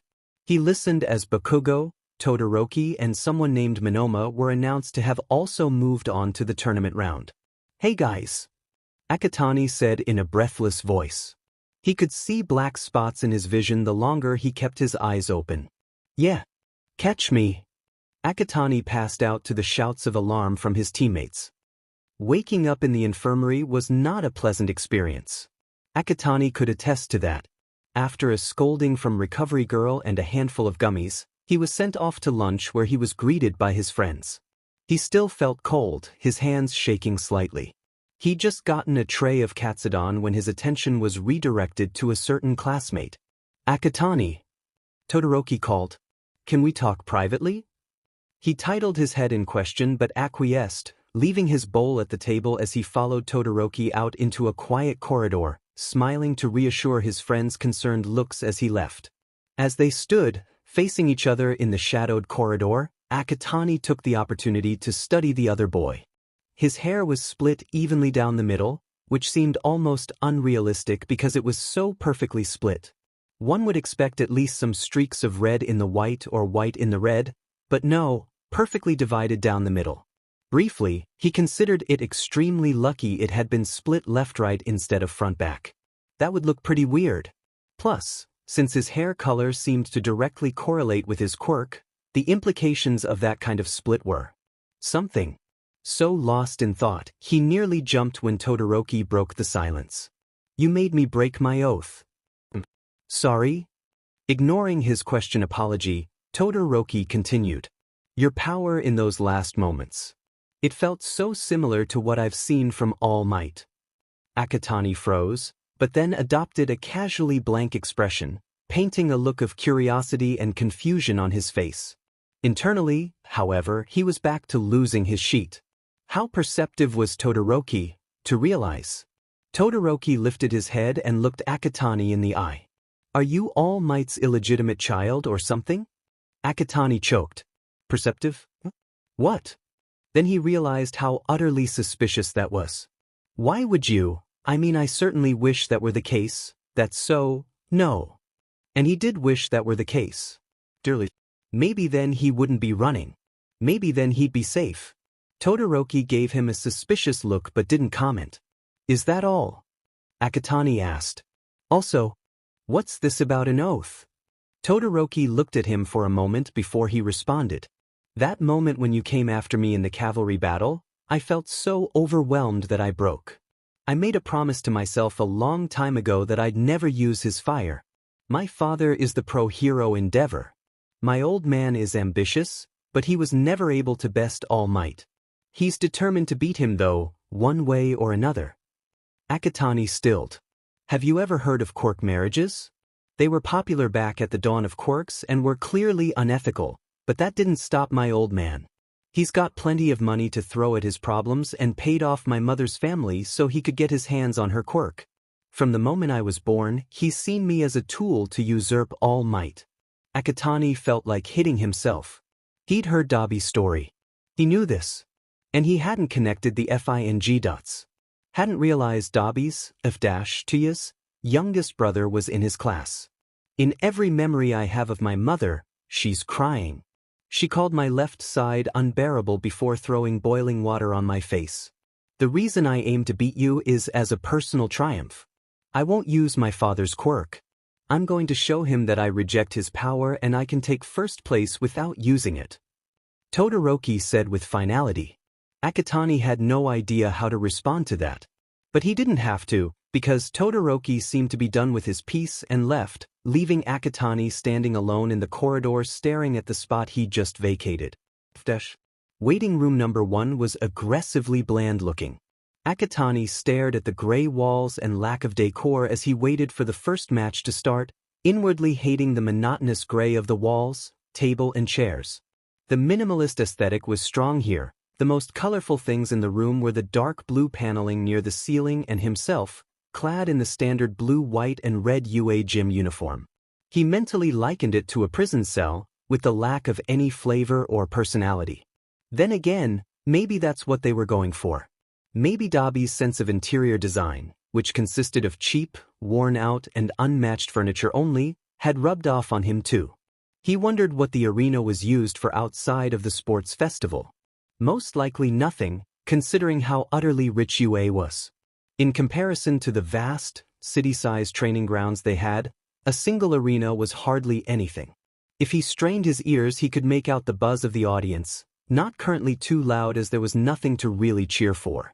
There was a screen in the corner showing exactly what anyone watching a live record from home would see, but it was silent, Akatani having muted it to help him focus a bit. He sighed into the near silence, if only to fill it with sound for a moment. Akatani wanted to find Todoroki again. To say what, exactly, he had no idea. He couldn't really just walk up and go, "Hey, remember that one brother of yours who went missing and presumably died? Well, we're pals and also he's alive and we're building a case against your shitbag of a father." That probably wouldn't go over super well. He didn't feel right, just leaving their conversation there. He wasn't entirely sure what sort of response Todoroki had been looking for, but that didn't stop the uneasy feeling in his gut at the thought of simply never addressing the conversation again. Whether it was because of a warped sense of guilt for not telling Todoroki he knew sooner and potentially giving him something of a confidant so he wasn't dealing with his problems alone anymore, or just his stupid need to solve every problem he knew about as fast as possible excluding his own because hypocrisy, much. He didn't know but he wasn't satisfied with how that had ended. There wasn't really much he could do about it at the moment though. So instead he focused on the next round of the festival, the tournament. One-on-one battles, the round he knew Shinso needed to win, or at least land in the top 3, to join the hero course. If he and Shinso both won all their matches, they'd meet in the final round. He had to admit, he was grateful they weren't facing each other too soon. He didn't really want to fight his friend this early in, would rather they both win more matches and achieve as much of their own goals as possible before they had to face each other and inevitably leave as winner and loser. His first round was going to be against Kirishima.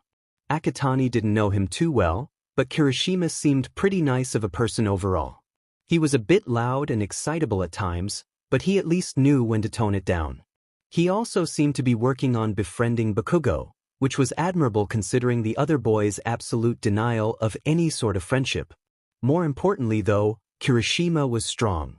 Akatani hadn't really seen the other boy fighting enough to have a good grip on his fighting style, but just based off of his quirk alone, it probably leaned more towards defensive. Hardening wasn't really an explicitly offensive quirk, though it did likely give an edge over someone without the quirk. He imagined a punch with a rock-hard and somewhat pointy fist would hurt a lot more than one with a regular, squishy fist. His own quirk, that is, his original quirk, Shadow Travel, was a lot less offensive and a lot more escapist. Great for stealing and quick getaways, Not so much for actual combat where he didn't want to dismember his opponent. He could theoretically shadow travel his opponents around multiple times to disorient them, but that seemed both incredibly tiring and also way less practical than just physical fighting. One for all was most definitely offensive in every way. Super strength generally was a bit of an all-rounder type of quirk, but it did come with the slight complication of his tendency to break every bone in his arm whenever he used it. He didn't really want to wind up with permanent nerve damage or lose the use of his arms just yet, so that was off the table. Akatani trusted Recovery Girl's quirk. Really, he did, but he didn't know if it could stop him from losing the function of his arms. Plus, getting shattered arms healed would drain his stamina way too much on top of his already fatigued self, and if he really wanted to progress like All Might wanted, he'd be better off reserving the little energy he had left for his later fights, not squandering it away in the first match and jeopardizing himself later on. It really wouldn't be ideal to collapse in the middle of a match from exhaustion. Before he knew it, he was summoned out to a tunnel that would lead to the arena, left to wait until the announcer called for him to enter the arena. He could hear the rumbling of the thousands of people overhead, and could see the raised platform on which the matches would be held. "Welcome out first fighters." Present Mick's voice echoed through the speakers. "It's the boy with a heart of gold and fists of stone. Welcome Hero Class 1, as Kirishima Aijuru." The crowd cheered as Kirishima presumably walked out, the walls practically shaking with how loud they were. Versus our current reigning champ, landing first place in our last two events. Let's see if he can do it again. It's Akatani Mikumo from the Hero Course, Class 1A. He had tried to brace himself, but absolutely nothing could have prepared him for the absolute onslaught of cheers he got as he walked out. He consciously kept his face from showing the shock he was feeling at the crowd's reaction, aware of the cameras on his face and the giant screen broadcasting his every move. The rules are simple: immobilize your opponent or force them out of the ring. You can also win by getting the other person to cry uncle. Akatani sent Kirishima a small, nervous smile as they stood facing each other. "Ready?" Kirishima grinned back, and Akatani matched his stance as he got into ready position, knees slightly bent and DMNT foot forwards. "Begin." Neither competitor moved immediately. It seemed Kirishima was also aware of the disadvantage they were left at, considering the nature of their quirks. In the end, Kirishima made the first move, lunging towards Akatani, who spun out of the way of a hardened fist, ducking down right after as Kirishima smoothly threw another punch at him. Akatani experimentally aimed a high kick at the other's head, anticipating the dodge and following up with another kick from the other foot in a butchered sort of spinning kick that actually landed a hit. Considering the ache in his foot from the spot of impact, not dissimilar to the ache when he kicked a brick wall, he wasn't sure that was a good thing. What the next few minutes consisted of was a game of evasion and dodges with the occasional well-placed hit, just so he wasn't only evading and dodging. Akatani did his best to hit unexpectedly, before Kirishima could use his hardening and turn Akatani's own attack into a disadvantage to Akatani. It felt like the fight would go on forever until Akatani managed to maneuver around behind Kirishima and hit what he knew was a nerve cluster before Kiricold hardened himself in defense, the brachial plexus, at the side of his neck just under his ear, causing the other to collapse, briefly paralyzed. Akatani was quick to immobilize him, sitting on his back and pinning his legs lest he recover before Akatani could be declared winner. Midnight checked that Kirishima couldn't move for a full 10 seconds before indicating to the announcer's booth that he had, in fact, won. "Kirishima is immobilized, Akatani wins," Mike announced, and Akatani abruptly realized the audience was still there, loud as ever, and he'd been tuning them out. He hastily got up from his perch on Kirishima's back. There was a robotic stretcher which arrived to take Kirishima away to Recovery Girl, probably to let him get unparalyzed? Remobilized?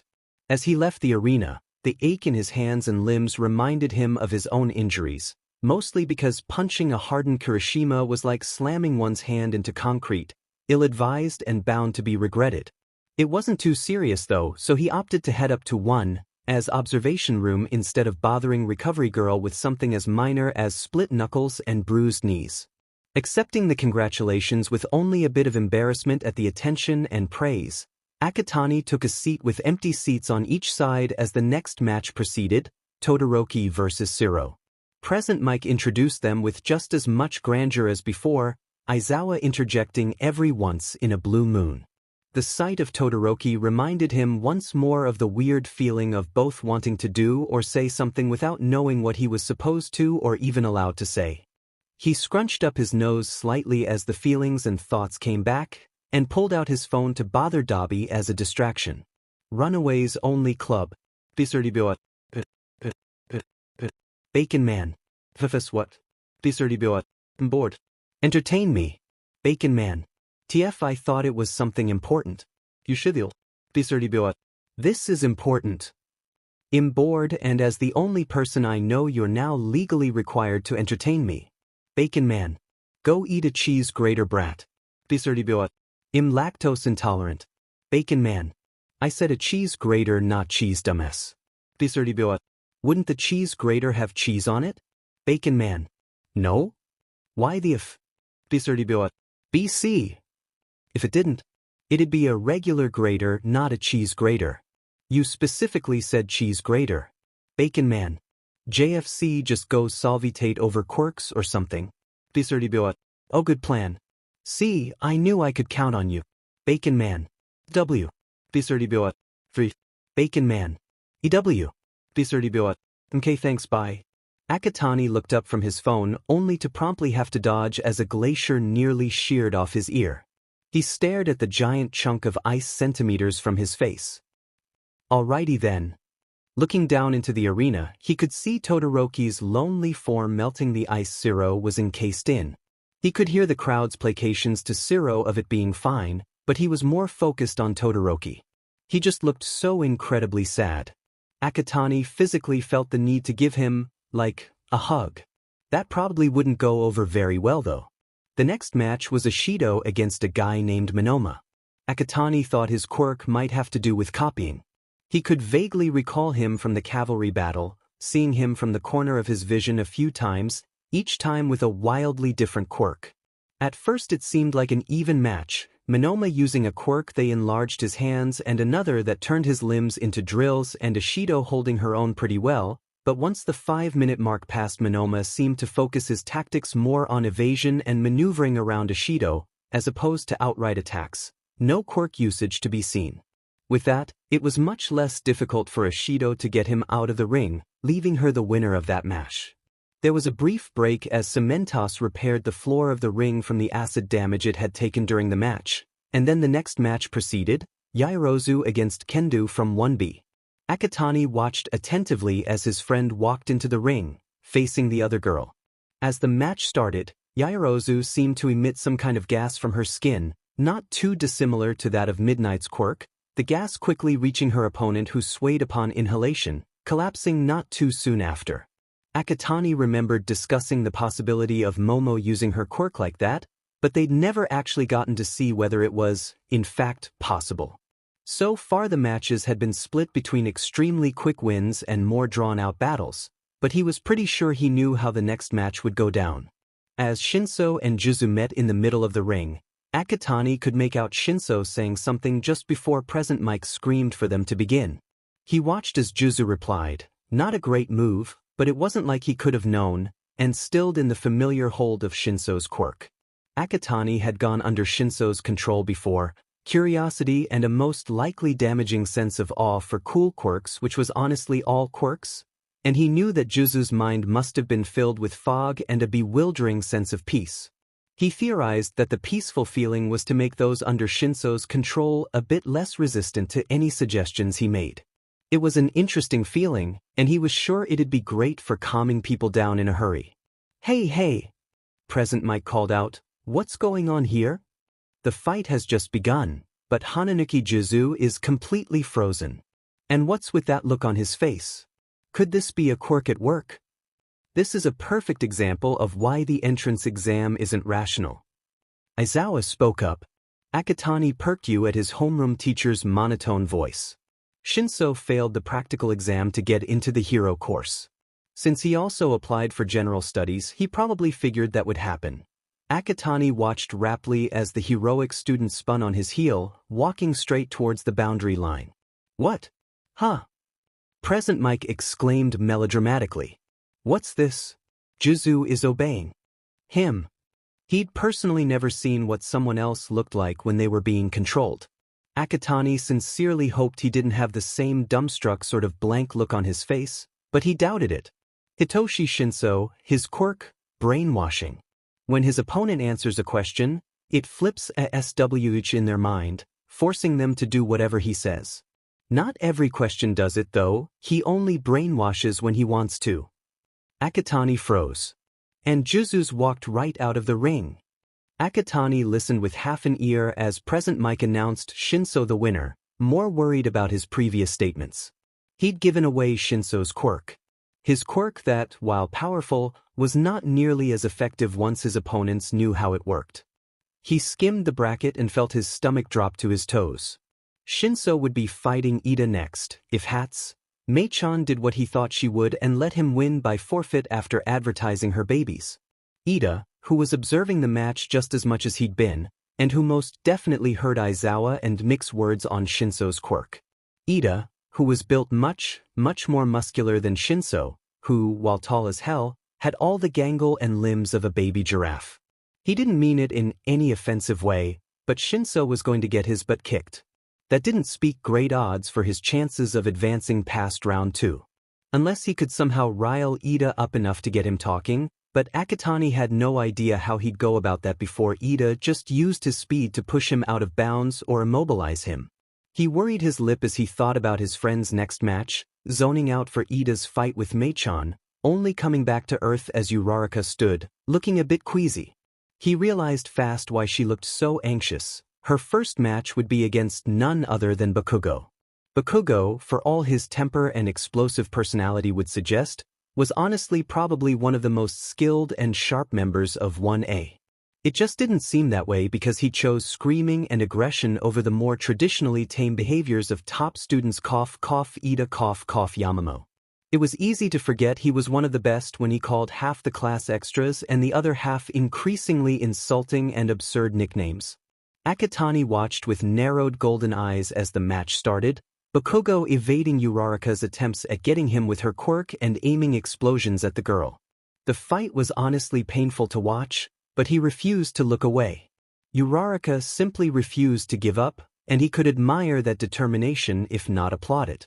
Bakugo was treating her like a real opponent, too, which the crowd didn't seem to understand until Eraserhead chided them all for both looking down on Uraraka and simultaneously villainizing Bakugo.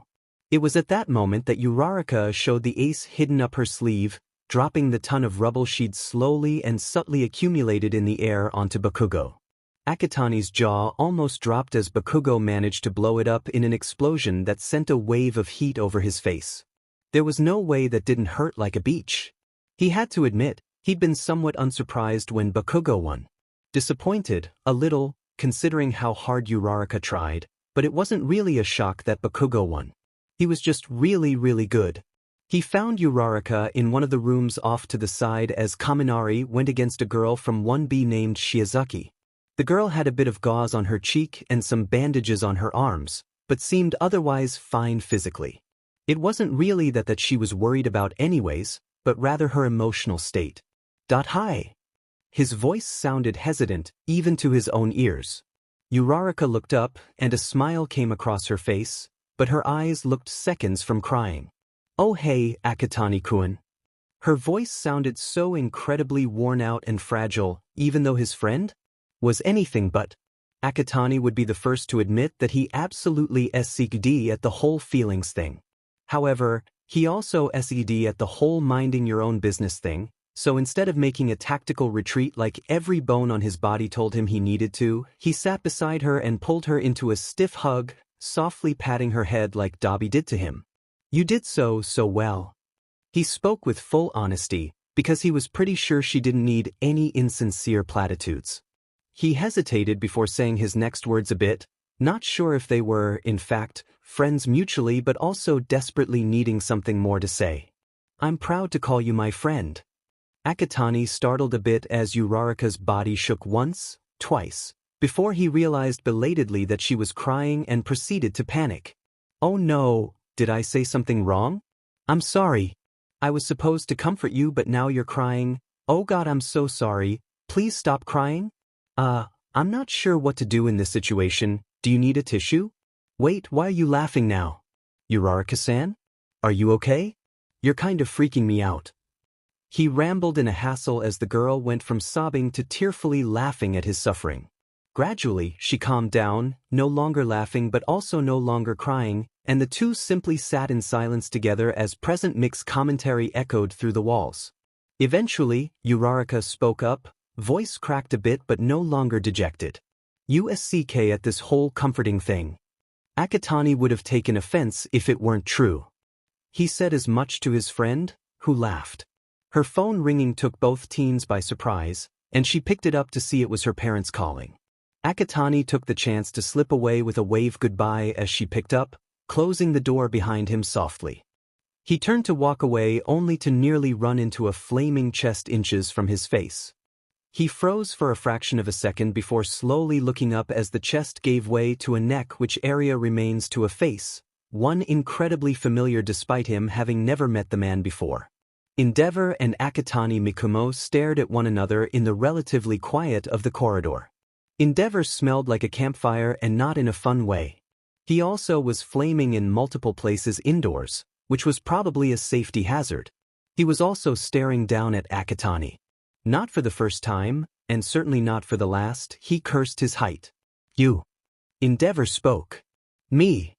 Akatani echoed automatically. Endeavor frowned. Akatani wanted to punch him. "You're the one who beat Shudo in the last 2 rounds. He observed. "Yes, and what of it?" He probably shouldn't be so blasé in his replies. He was definitely coming off as rude. He did not, however, particularly care. Endeavor narrowed his eyes. "You've proven to be strong competition.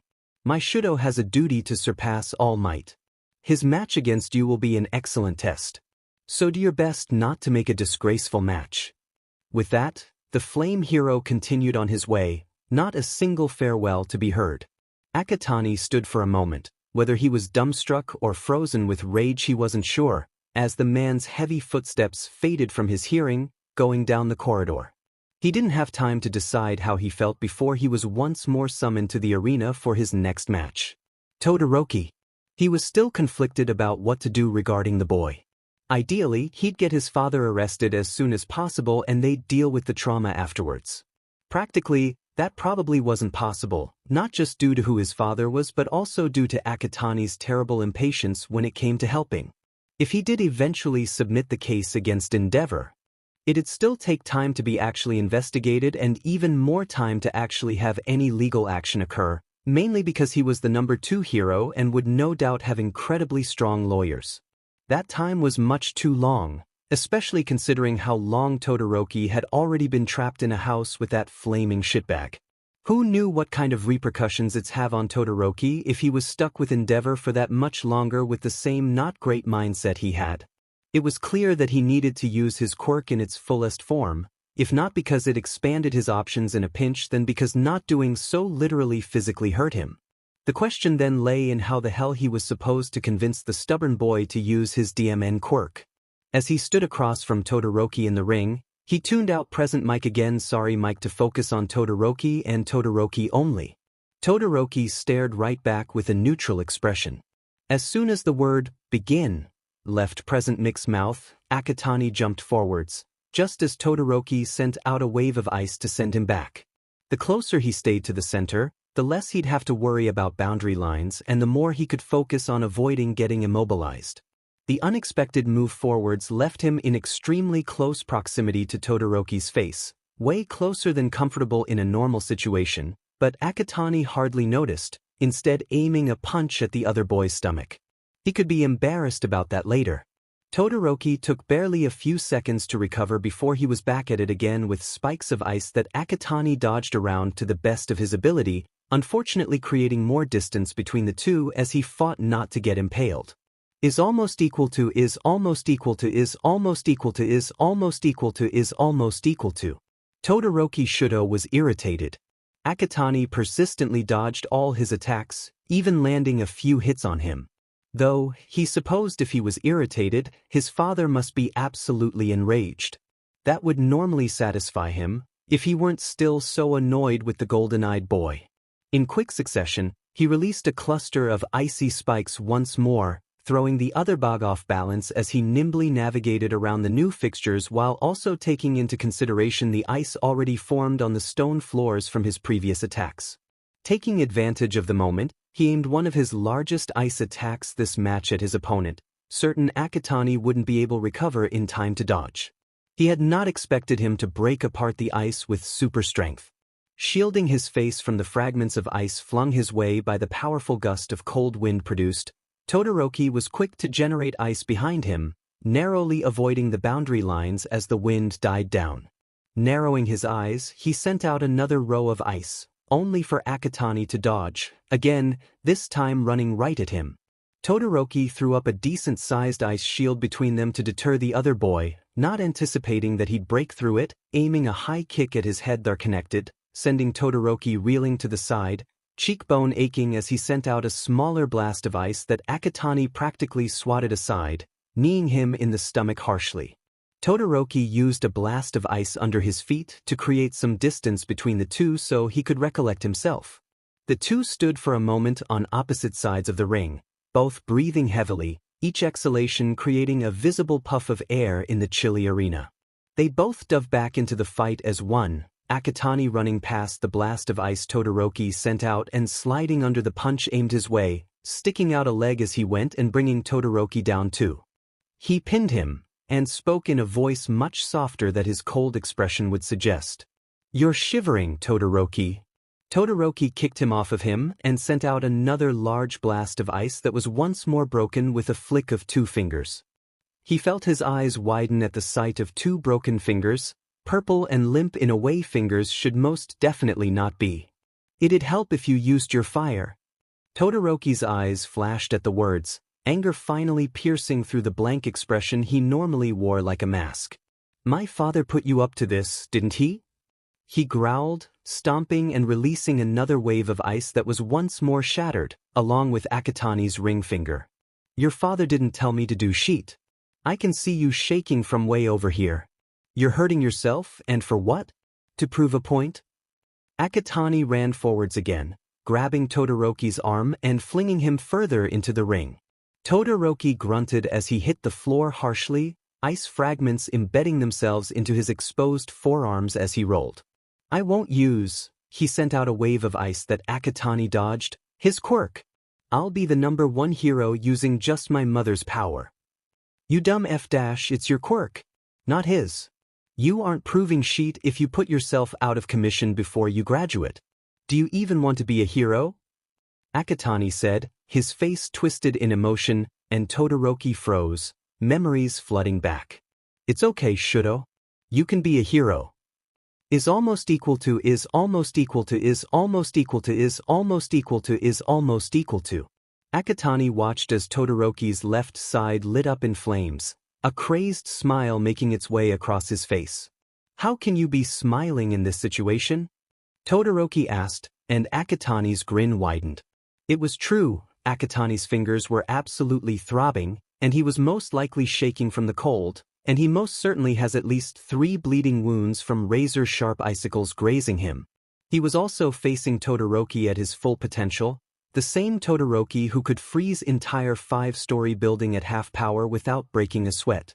"But you're using your fire," he said softly, knowing the words would carry in the momentary silence. Todoroki blinked at that, and gave an almost soft look in return, looking down at his flaming left side. "Yeah, I am."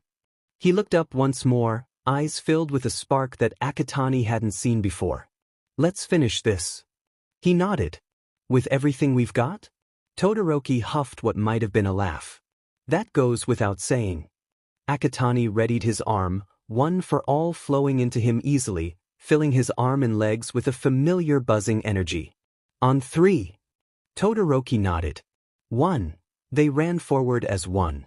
The cement cracked under Akatani's feet as he launched himself forwards once more. 2. He could just barely make out the panicked shouts of Midnight and Present Mike in the background, telling them to stop. Neither one did. 3.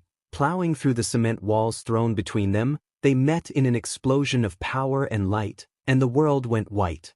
Akatani, just before they met, could have sworn he'd heard a quiet, "thank you," from the other boy.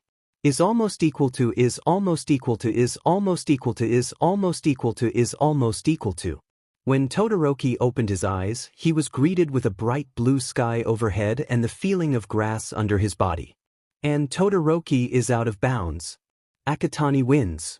Midnight announced as he pushed himself into his elbows, catching sight of a familiar head of fluffy black hair in the ring, near his own side of the arena and extremely close to the boundary lines boy just barely staying within them. Akatani looked around a moment, seemingly disoriented, before his eyes landed on Todoroki.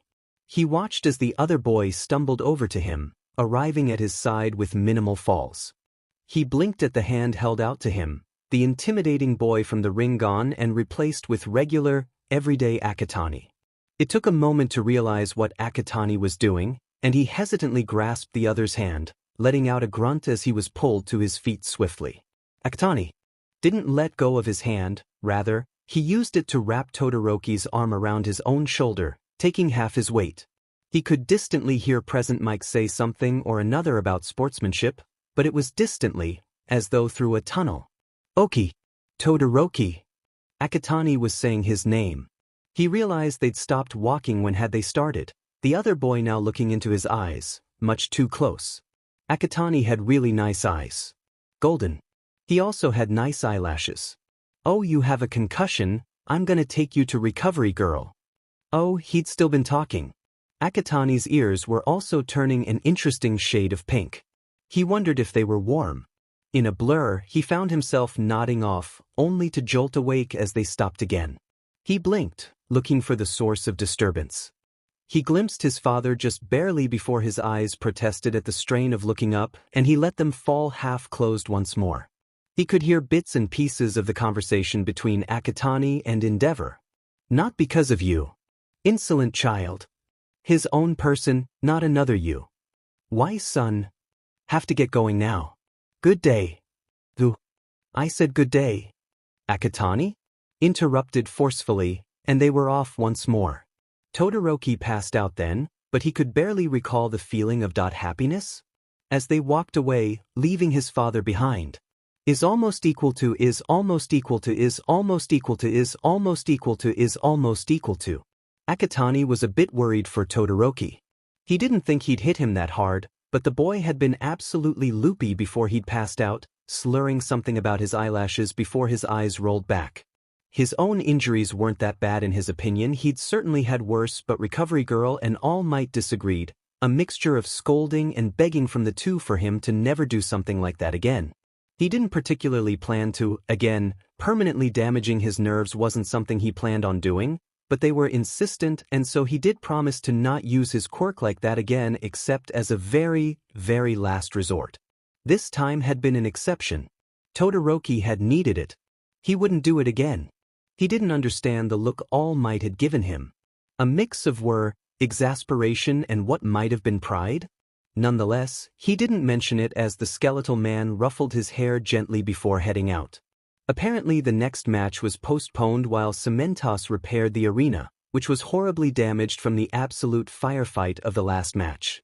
Akatani was just sitting on the cot beside Todoroki's, who was briefly conscious after Recovery Girl fixed him up before the rapid loss of stamina kicked in and he passed out again, this time from tiredness, when the door to the infirmary burst open, a flood of his classmates pouring in.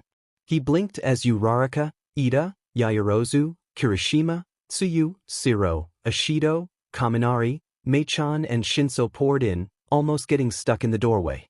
There were more people still outside, but the infirmary was evidently not meant to hold that many people at once. What are you guys doing here? He asked when nobody spoke for a moment, instead taking in his arm wrapped in a cast and fingers covered in bandages, legs also in casts and gauze on his face. Todoroki didn't look too much better, although he was free of any broken limbs. We're here to see you, Uraraka said cheerfully, although her eyes were roaming, taking in the injuries. But I'm fine. He tilted his head at the huff he heard from Shinso. He was fine. Well, we didn't know that. All we saw were you two duking it out, and then there was an explosion and we couldn't see anything, and by the time the dust cleared up you were both gone. Mina interjected, earning nods of agreement from the others. He supposed that did make sense. Yeah, that was ridiculous. You two looked like you were gonna kill each other. Kaminari added, and Akatani paused. Had they? Sure, the fight had gotten a little heated, but wasn't that an exaggeration? Before anyone could say anything more, Recovery Girl appeared, shooing the visitors out under the threat of absolutely nothing, but they left all the same because she could be scary when she wanted to. Something was mildly terrifying about a 3'9" woman coming after you with a cane and a gentle yet firm scolding that would inevitably leave you feeling terribly guilty. Not that Akatani was speaking from experience. Once he was about as healed as he could get without also passing out like Todoroki, he was free to watch the rest of the matches, albeit while Recovery Girl watched like a hawk over his shoulder to see that he did, in fact, eat the gummies she'd given him. They were fruit-flavored and probably had at least a little caffeine for the immediate effect they had. He kinda wanted her recipe. Yayorozu and Ashido fought, Yayorozu winning the seemingly endless match by maneuvering them around subtly and slowly, eventually getting Ashido out of bounds.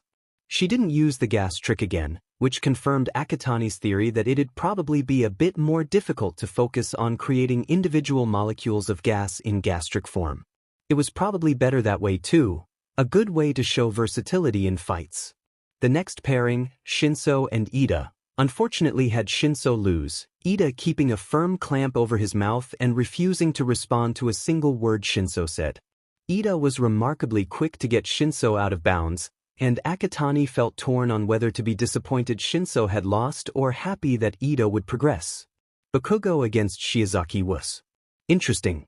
They had such incredibly different personalities, one a gentle worshipper of God and the other Bakugo, but were both powerhouses with their quirks.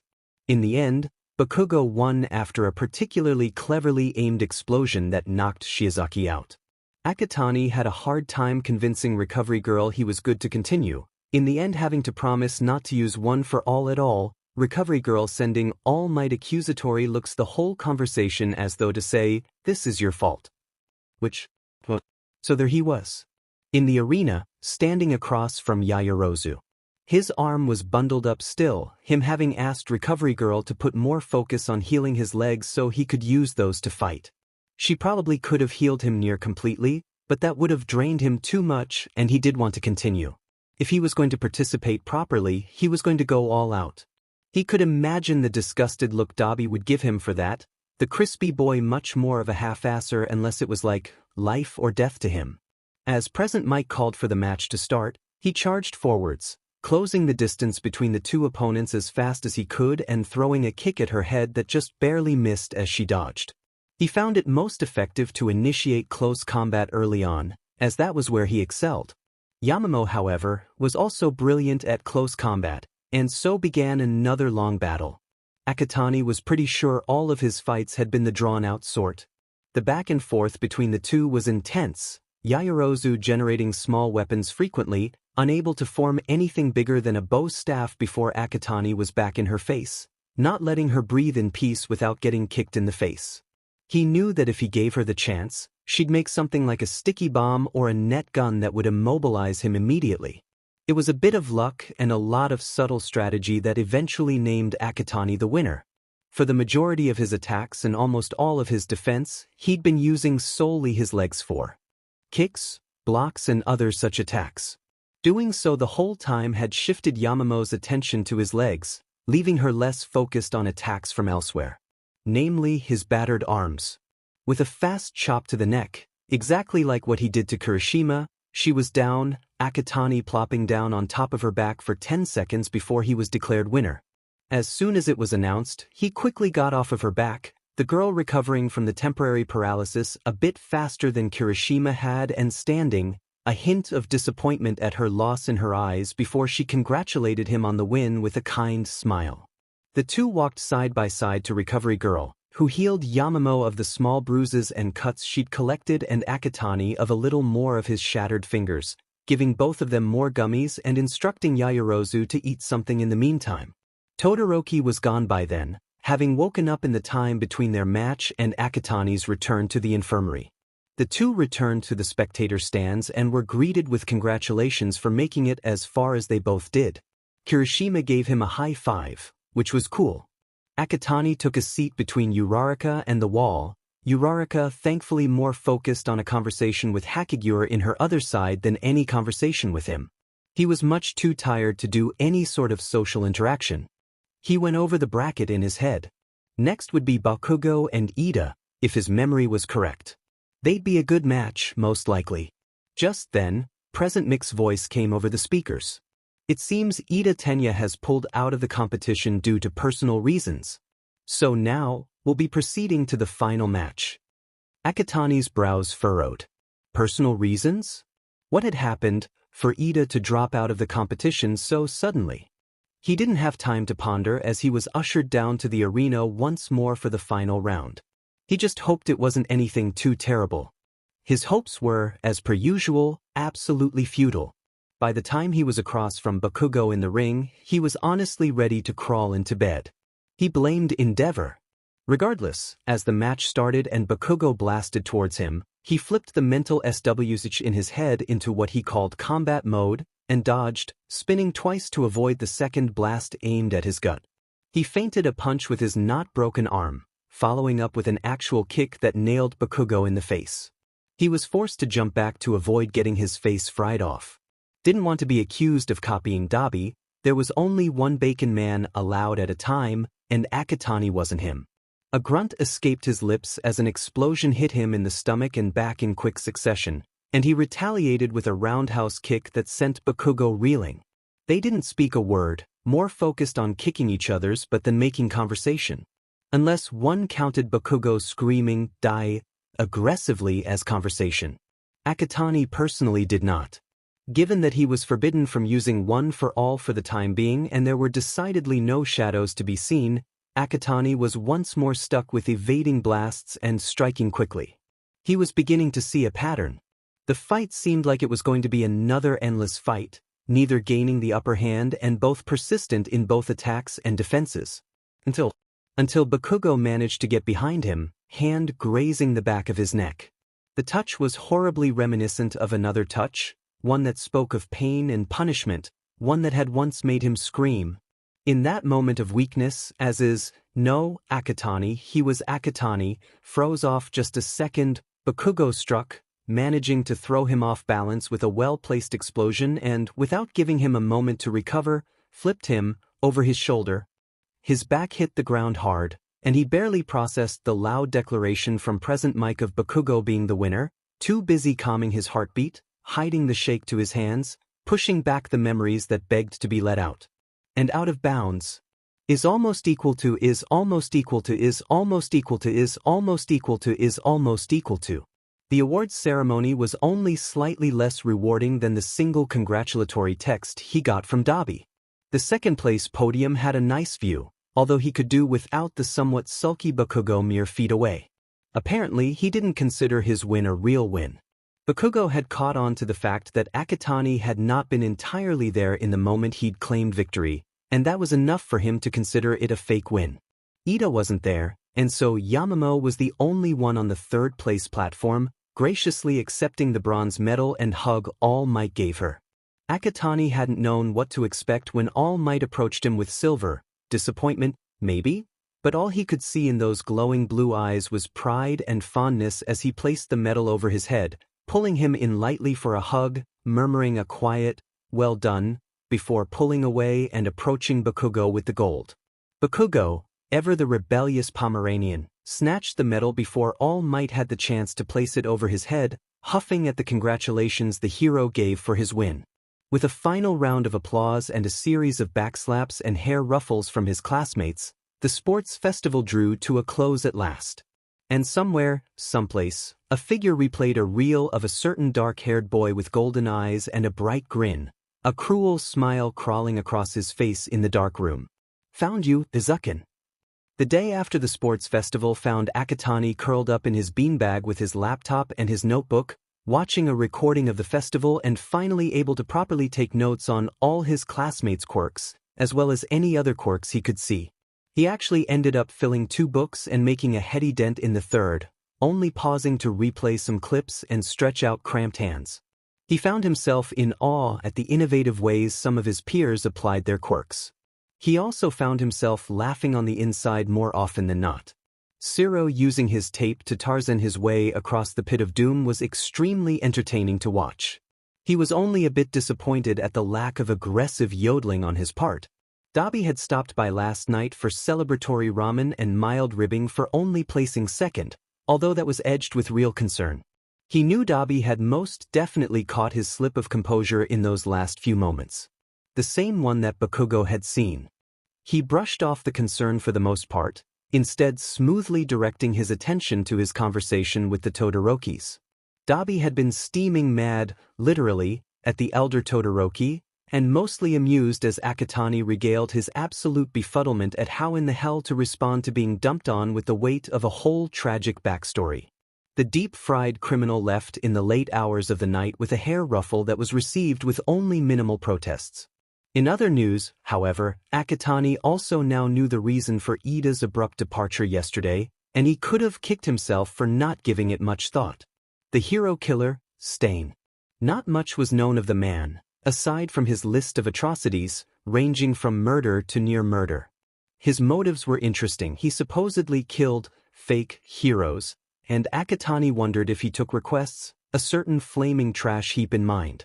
Naturally, he ended up looking into Stain a bit more, reading up on his previous attacks and areas he'd struck before. The general theme seemed to be striking lone heroes in deserted and dark alleyways, like some sort of modern boogeyman. He hadn't struck more than a few times in one city before moving to the next, and so far his hunting grounds and wasn't that a thought, someone literally hunting heroes looked to be Hosu. However, he didn't see what the criteria for a fake hero actually was. Ingenium had been, as far as he knew, a pretty and good hero, keen on helping people, kind and diligent. So had a lot of the other heroes, though, and he didn't like to say it, he supposed some of them could be considered as less of heroes and more of celebrities. Still didn't justify literally murdering them, but it wasn't like he'd get to tell that to the vigilante. Oh yes, he would.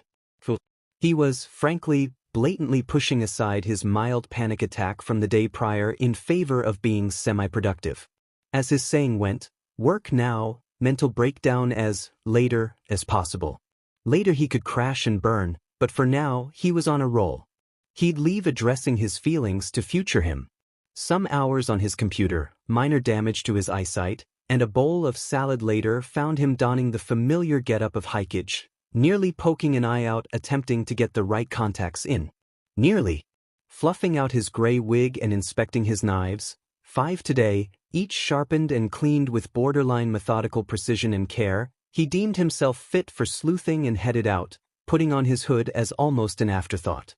The walk to Hikage's usual haunts was plagued with his own thoughts, most of which he forcibly stuffed into the little box in the back of his mind reserved for things he didn't like thinking about and didn't want or need on his mind. He did, however, let his mind wander on the topic of the League of Villains, and the lack of activity from them as a whole since their single attack on the USJ. It was of course possible that they were a one-and-done situation, had joined together for one mission and then disbanded upon failure. But he didn't think that was the case. Their single-mindedness and dedication to killing All Might was way too potent to be dissuaded by one failed attempt. Any further consideration on the matter was halted as he entered the shabby building, instantly greeted with the sounds of jeers and cheers as a fight proceeded in one of the rings, a fire quirk and some sort of strength augmentation, what a pair, and he discreetly glanced around with hooded eyes till he spotted Kitsune's familiar green hair, the woman talking to some patrons idly, pointed teeth glinting in the lights.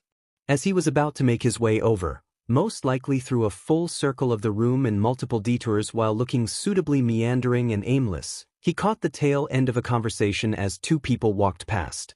New shipment of the drag, overhaul once more intel on the effects. Yeah, when are we meant to meet the kid? Soon enough, and please, for the sake of professionalism, it's customer, not kid.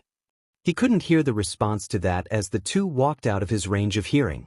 It was only deeply ingrained instincts that stopped him from straight up following them then and there, his years of spying and common sense telling him exactly how suspicious that would be the only thing keeping him grounded to the floor as they passed, eyes barely lingering on them to keep up the facade, just long enough to memorize their dark but fancy clothes, and the bird-like masks on their faces.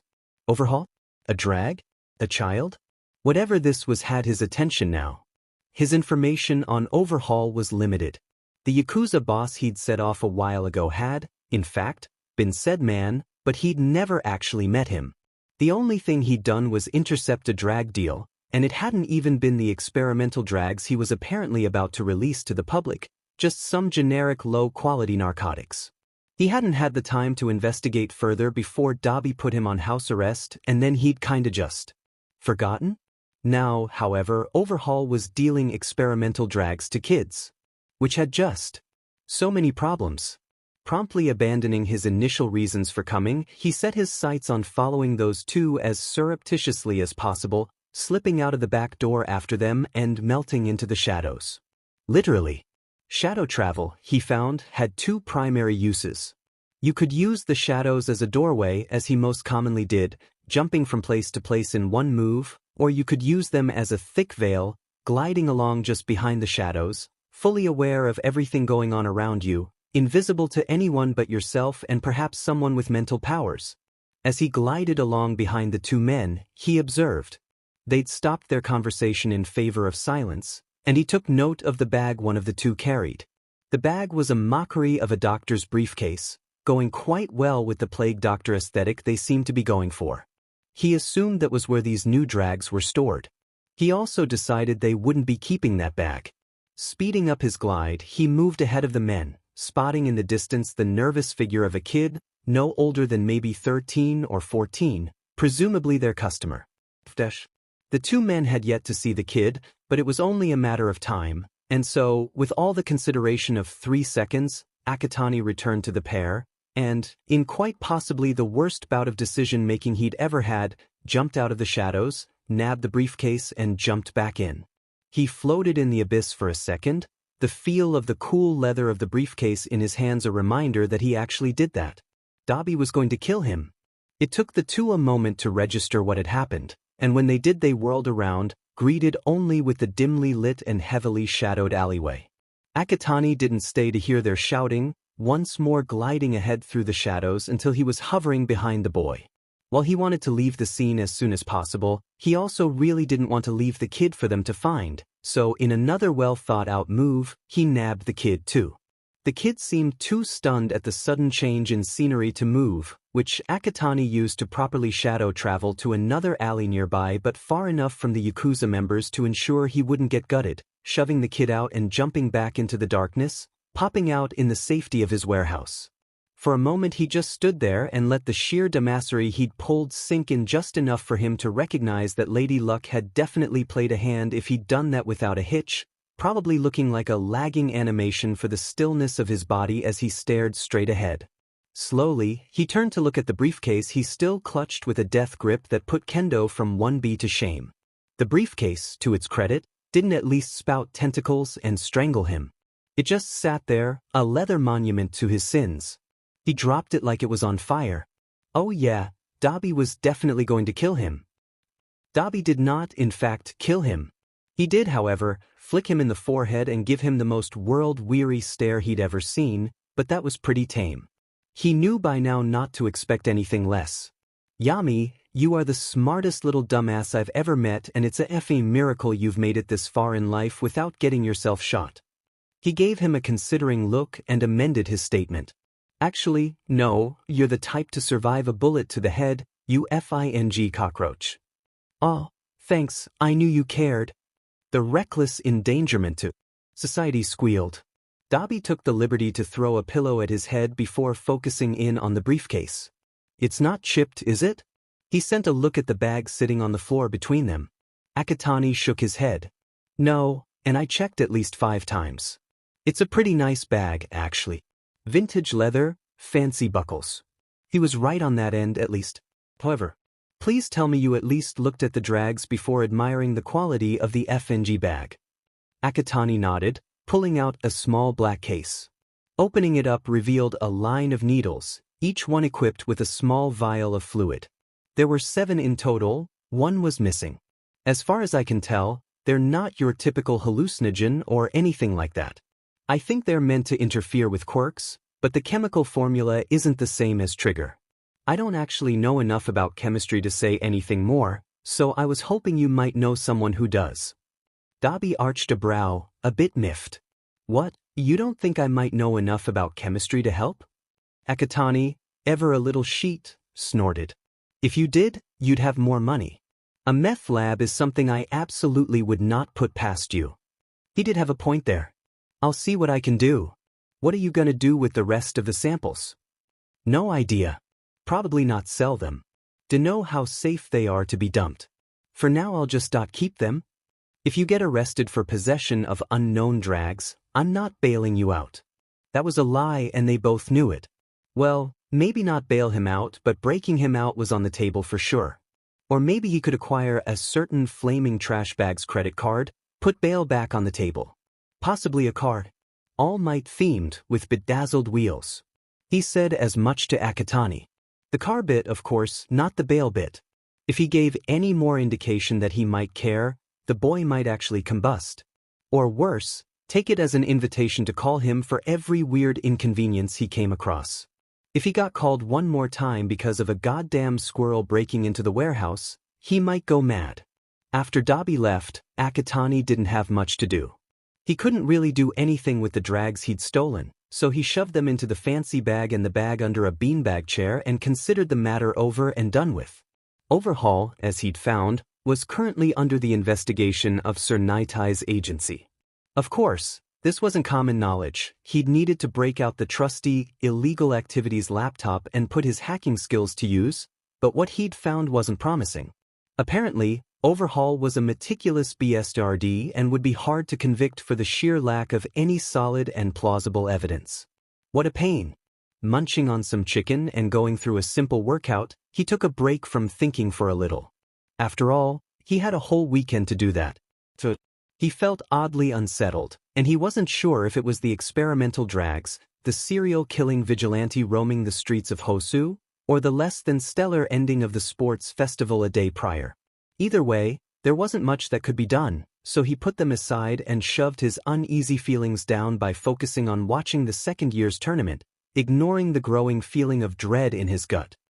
The Monday after the festival found Akatani heading to school disgustingly early in the pouring rain, hair plastered to his forehead and face dripping wet as he walked in, having foregone shadow travel that morning and also not owning an umbrella. The feeling of rain against his head was somewhat cathartic, which he'd needed, as the uneasy feeling persisted throughout the weekend, leaving him jittery and even more sleepless than usual. Luckily his concealer was waterproof. He was greeted with an empty classroom, which struck him as odd until he remembered. Ingenium. Ida might not be in today.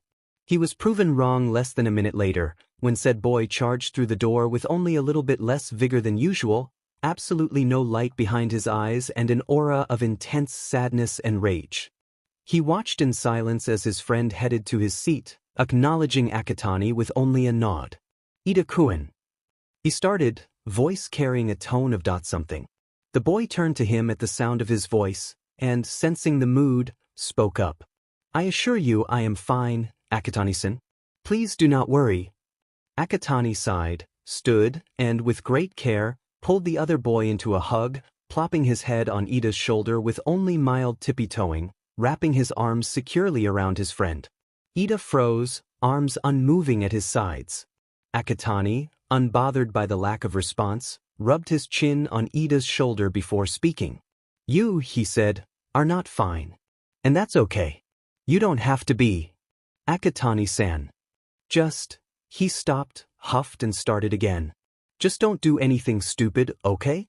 Promise me you won't do anything stupid. He pulled back to look him in the eye. Ida trailed off. I apologize, but I can't promise you that. He was surprised to see the unsurprised look on Akatani's face. I know. I didn't expect you to. But try to think things through a bit, okay? Don't go running into trouble. Try. They headed back to their respective seats before Akatani called out to him. "And Ida-kun?" "Yes. It's not your fault." Ida didn't respond. Akatani didn't think he would. They sat in silence as the next few people streamed in, and the next, and as the class was filled with its usual chatter, the 18 other students noticing but not mentioning the utter stillness of the two. Akatani was surprised to see he topped the chart with the most internship offers, followed closely by Bakugo and Todoroki. He hadn't thought he'd done anything overtly impressive, but the lack of remarks from the rest of the class indicated otherwise. Bakugo's hands were popping with mini explosions, though, red eyes boring into the board like he could activate telekinetic pyrokinesis by sheer force of will. Flipping through the options, he wondered how he'd actually decide. Objectively, he should keep in mind what they had to offer to him, as well as what he actually needed to most help on, but he also wanted to keep in mind what he'd probably learn at school and what he would want more outside help on. As well as considering what kind of hero he wanted to be. A top 10 hero wouldn't do if he wanted to go underground, but did he really want to go underground? He also would have to decide if he wanted to focus on shadow travel or one for all, or maybe skills that didn't involve his quirk at all. Additionally, he had to consider what they'd likely have him actually do, especially since he wanted more hands-on experience. He was forcibly removed from his spiraling thoughts as Aizawa called for their attention, only for him to be interrupted by the arrival of Midnight, and with her, the pending sense of doom that came with deciding hero names was too distracting to allow much more consideration into internships. Akatani took the whiteboard handed to him, absent-mindedly thanking whoever was handing them out, mind churning through options. For some reason, this whole hero thing hadn't seemed like a real thing he was doing until now, when he was undeniably faced with a major moment in his career, and now he was too busy having an existential crisis to actually focus on choosing a name. "Bobby, we're here. Dubby." Scribbling onto his board, he hardly registered Aoyama, Ashido and Ajui's turns as he scrawled out the only name he could possibly go by. He waited patiently until it was down to him, Todoroki, Ida and Bakugo to present their names before he went up. The class burst into mutters as he revealed his chosen name. Midnight raised an eyebrow. "The hidden hero, Yamakumo." "Yamakumo? As in reckless? Are you sure, Akatani-kun?" Midnight questioned, getting a soft nod in response. "It has. Blue fire. Insults veiling affection. The comforting smell of smoke and ash. A personal meaning." He didn't elaborate. Midnight sent him back to his seat with only a little bit of hesitance. He considered it a win. As it turned out, he hadn't needed to worry too much about how to choose a hero to intern with. He'd have to thank All Might for that later. Gran Torino. His mentor's mentor. He wondered what he was like, to have All Might looking afraid. He didn't think the man was particularly terrible or cruel, for All Might to recommend him. He didn't think All Might would knowingly send him to someone overtly horrible. Hopefully. Probably. He'd be fine. Lunchtime presented him with the uncomfortable clench in his gut at the hollow presence of Ida, who would reply if spoken to, but otherwise remained unengaged in the idle conversation, not even reacting as Kirishima broke the corner off of a table nearby with his head. Uraraka, Yaoyorozu and Tsuyu kept conversation afloat, with Akatani adding in his own 2 cents every now and then, but they couldn't help the glances shot at Ida when he remained silent even at times they knew he'd usually interject. He didn't think Ida noticed, and if he did, he didn't say it. Akatani left midway through lunch in favor of hunting down Shinso, whose signature purple hair he'd seen passing by the cafeteria. "Shinso!" The boy turned, at first confused at the sound of his own name, confusion which quickly shifted to recognition to a sort of resigned weariness that he'd only seen in the likes of Aizawa, Dabi and himself. He did, however, still stop and wait for him to catch up, so Akatani didn't take it as too serious. "Ugh." Akatani grinned. "Ugh me." He agreed. Shinso smiled a bit before asking, "So, what do you want?" Akatani grinned wider, and Shinso leaned back. "What else but to see my bestest friend in the whole world?" A raised eyebrow. "Bestest isn't a word, and you've known me for like a week." "Yes, and?" Shinso sighed. "Never mind. Come on." Akatani said abruptly, pulling Shinso along by his hand. The F dash? Where are we going? He tried to ignore the heat in his face as Akatani pulled him along, walking fast enough to leave him stumbling to catch up. Mei-chan wants to see us. Mei-chan? Wait, Hatsum? Yes, do keep up. Why? Science. She had an idea. They turned a corner. He vaguely recognized the hall as the one leading down to the support classes. Why does that spark fear in me? Don't worry, soon enough nothing will. What the F does that mean? Soon. Wch. He was cut off as they arrived at the door to support class 1F, where a certain mad inventor awaited. Goldie. And you brought along Ibags-kun. Ibags-kun? She ignored him. Wonderful. You too can test my new baby. Wait, hold up, when did I agree to this? Hatsum looked at him. You followed Goldie. You're now involved. That only sounds mildly terrifying, thanks. Akatani interjected. Come on, Shinso-kun, it'll be fun. There's only a slight chance of maiming, not even that big. Somehow I'm less reassured than before. He deadpanned. Oh hush, you don't have to. The main reason I brought you here was to get you and Hatsum reintroduced. We already met? Shinso said, though it came out as a question. Hatsum rolled her eyes, undoubtedly impatient and eager to get back to her inventions. Yes, thus the do keep up. Akatani plowed on, ignoring their side conversation. I think she can help you out with gear for your hero costume. Shinso did a double take. Hero costume? I'm not even in the course yet. Akatani's eyes glinted ominously. Yet. That's a bit creepy, you know. Shinso tilted his head. But I'm in. Akatani beamed, blinding him and cleansing him of all his sins with the sheer light and pureness he radiated. Hatsum cackled, only sounding a little unhinged and mad scientist-esque. Shinso had the creeping feeling that he'd made a horrible mistake. He couldn't find it in himself to care. Akatani returned home from school a little late and more than a bit singed from testing Mei's babies after school. He was, however, quite satisfied with the results of their experimentation and testing, finding himself incredibly proud of the chest plate they'd made, capable of withstanding most any damage and absorbing a certain level of kinetic energy, which could then be emitted from the device and used as an extra boost or attack. It was, as the kids called it these days, pretty f***ing rad. He flicked on the lights of the warehouse and flung his bag onto the floor, heading to the fridge while tugging his tie off. He'd been plagued once more with that unsettled feeling once he'd left the distraction of the support lab, and he wanted a snack to help him relax. He grabbed a pre-made parfait and spoon, barely eating one bite before he noticed. The spoon clattered to the ground, parfait splattering across the floor. He barely noticed. There, on the middle of his shoddy mattress, was a single rose.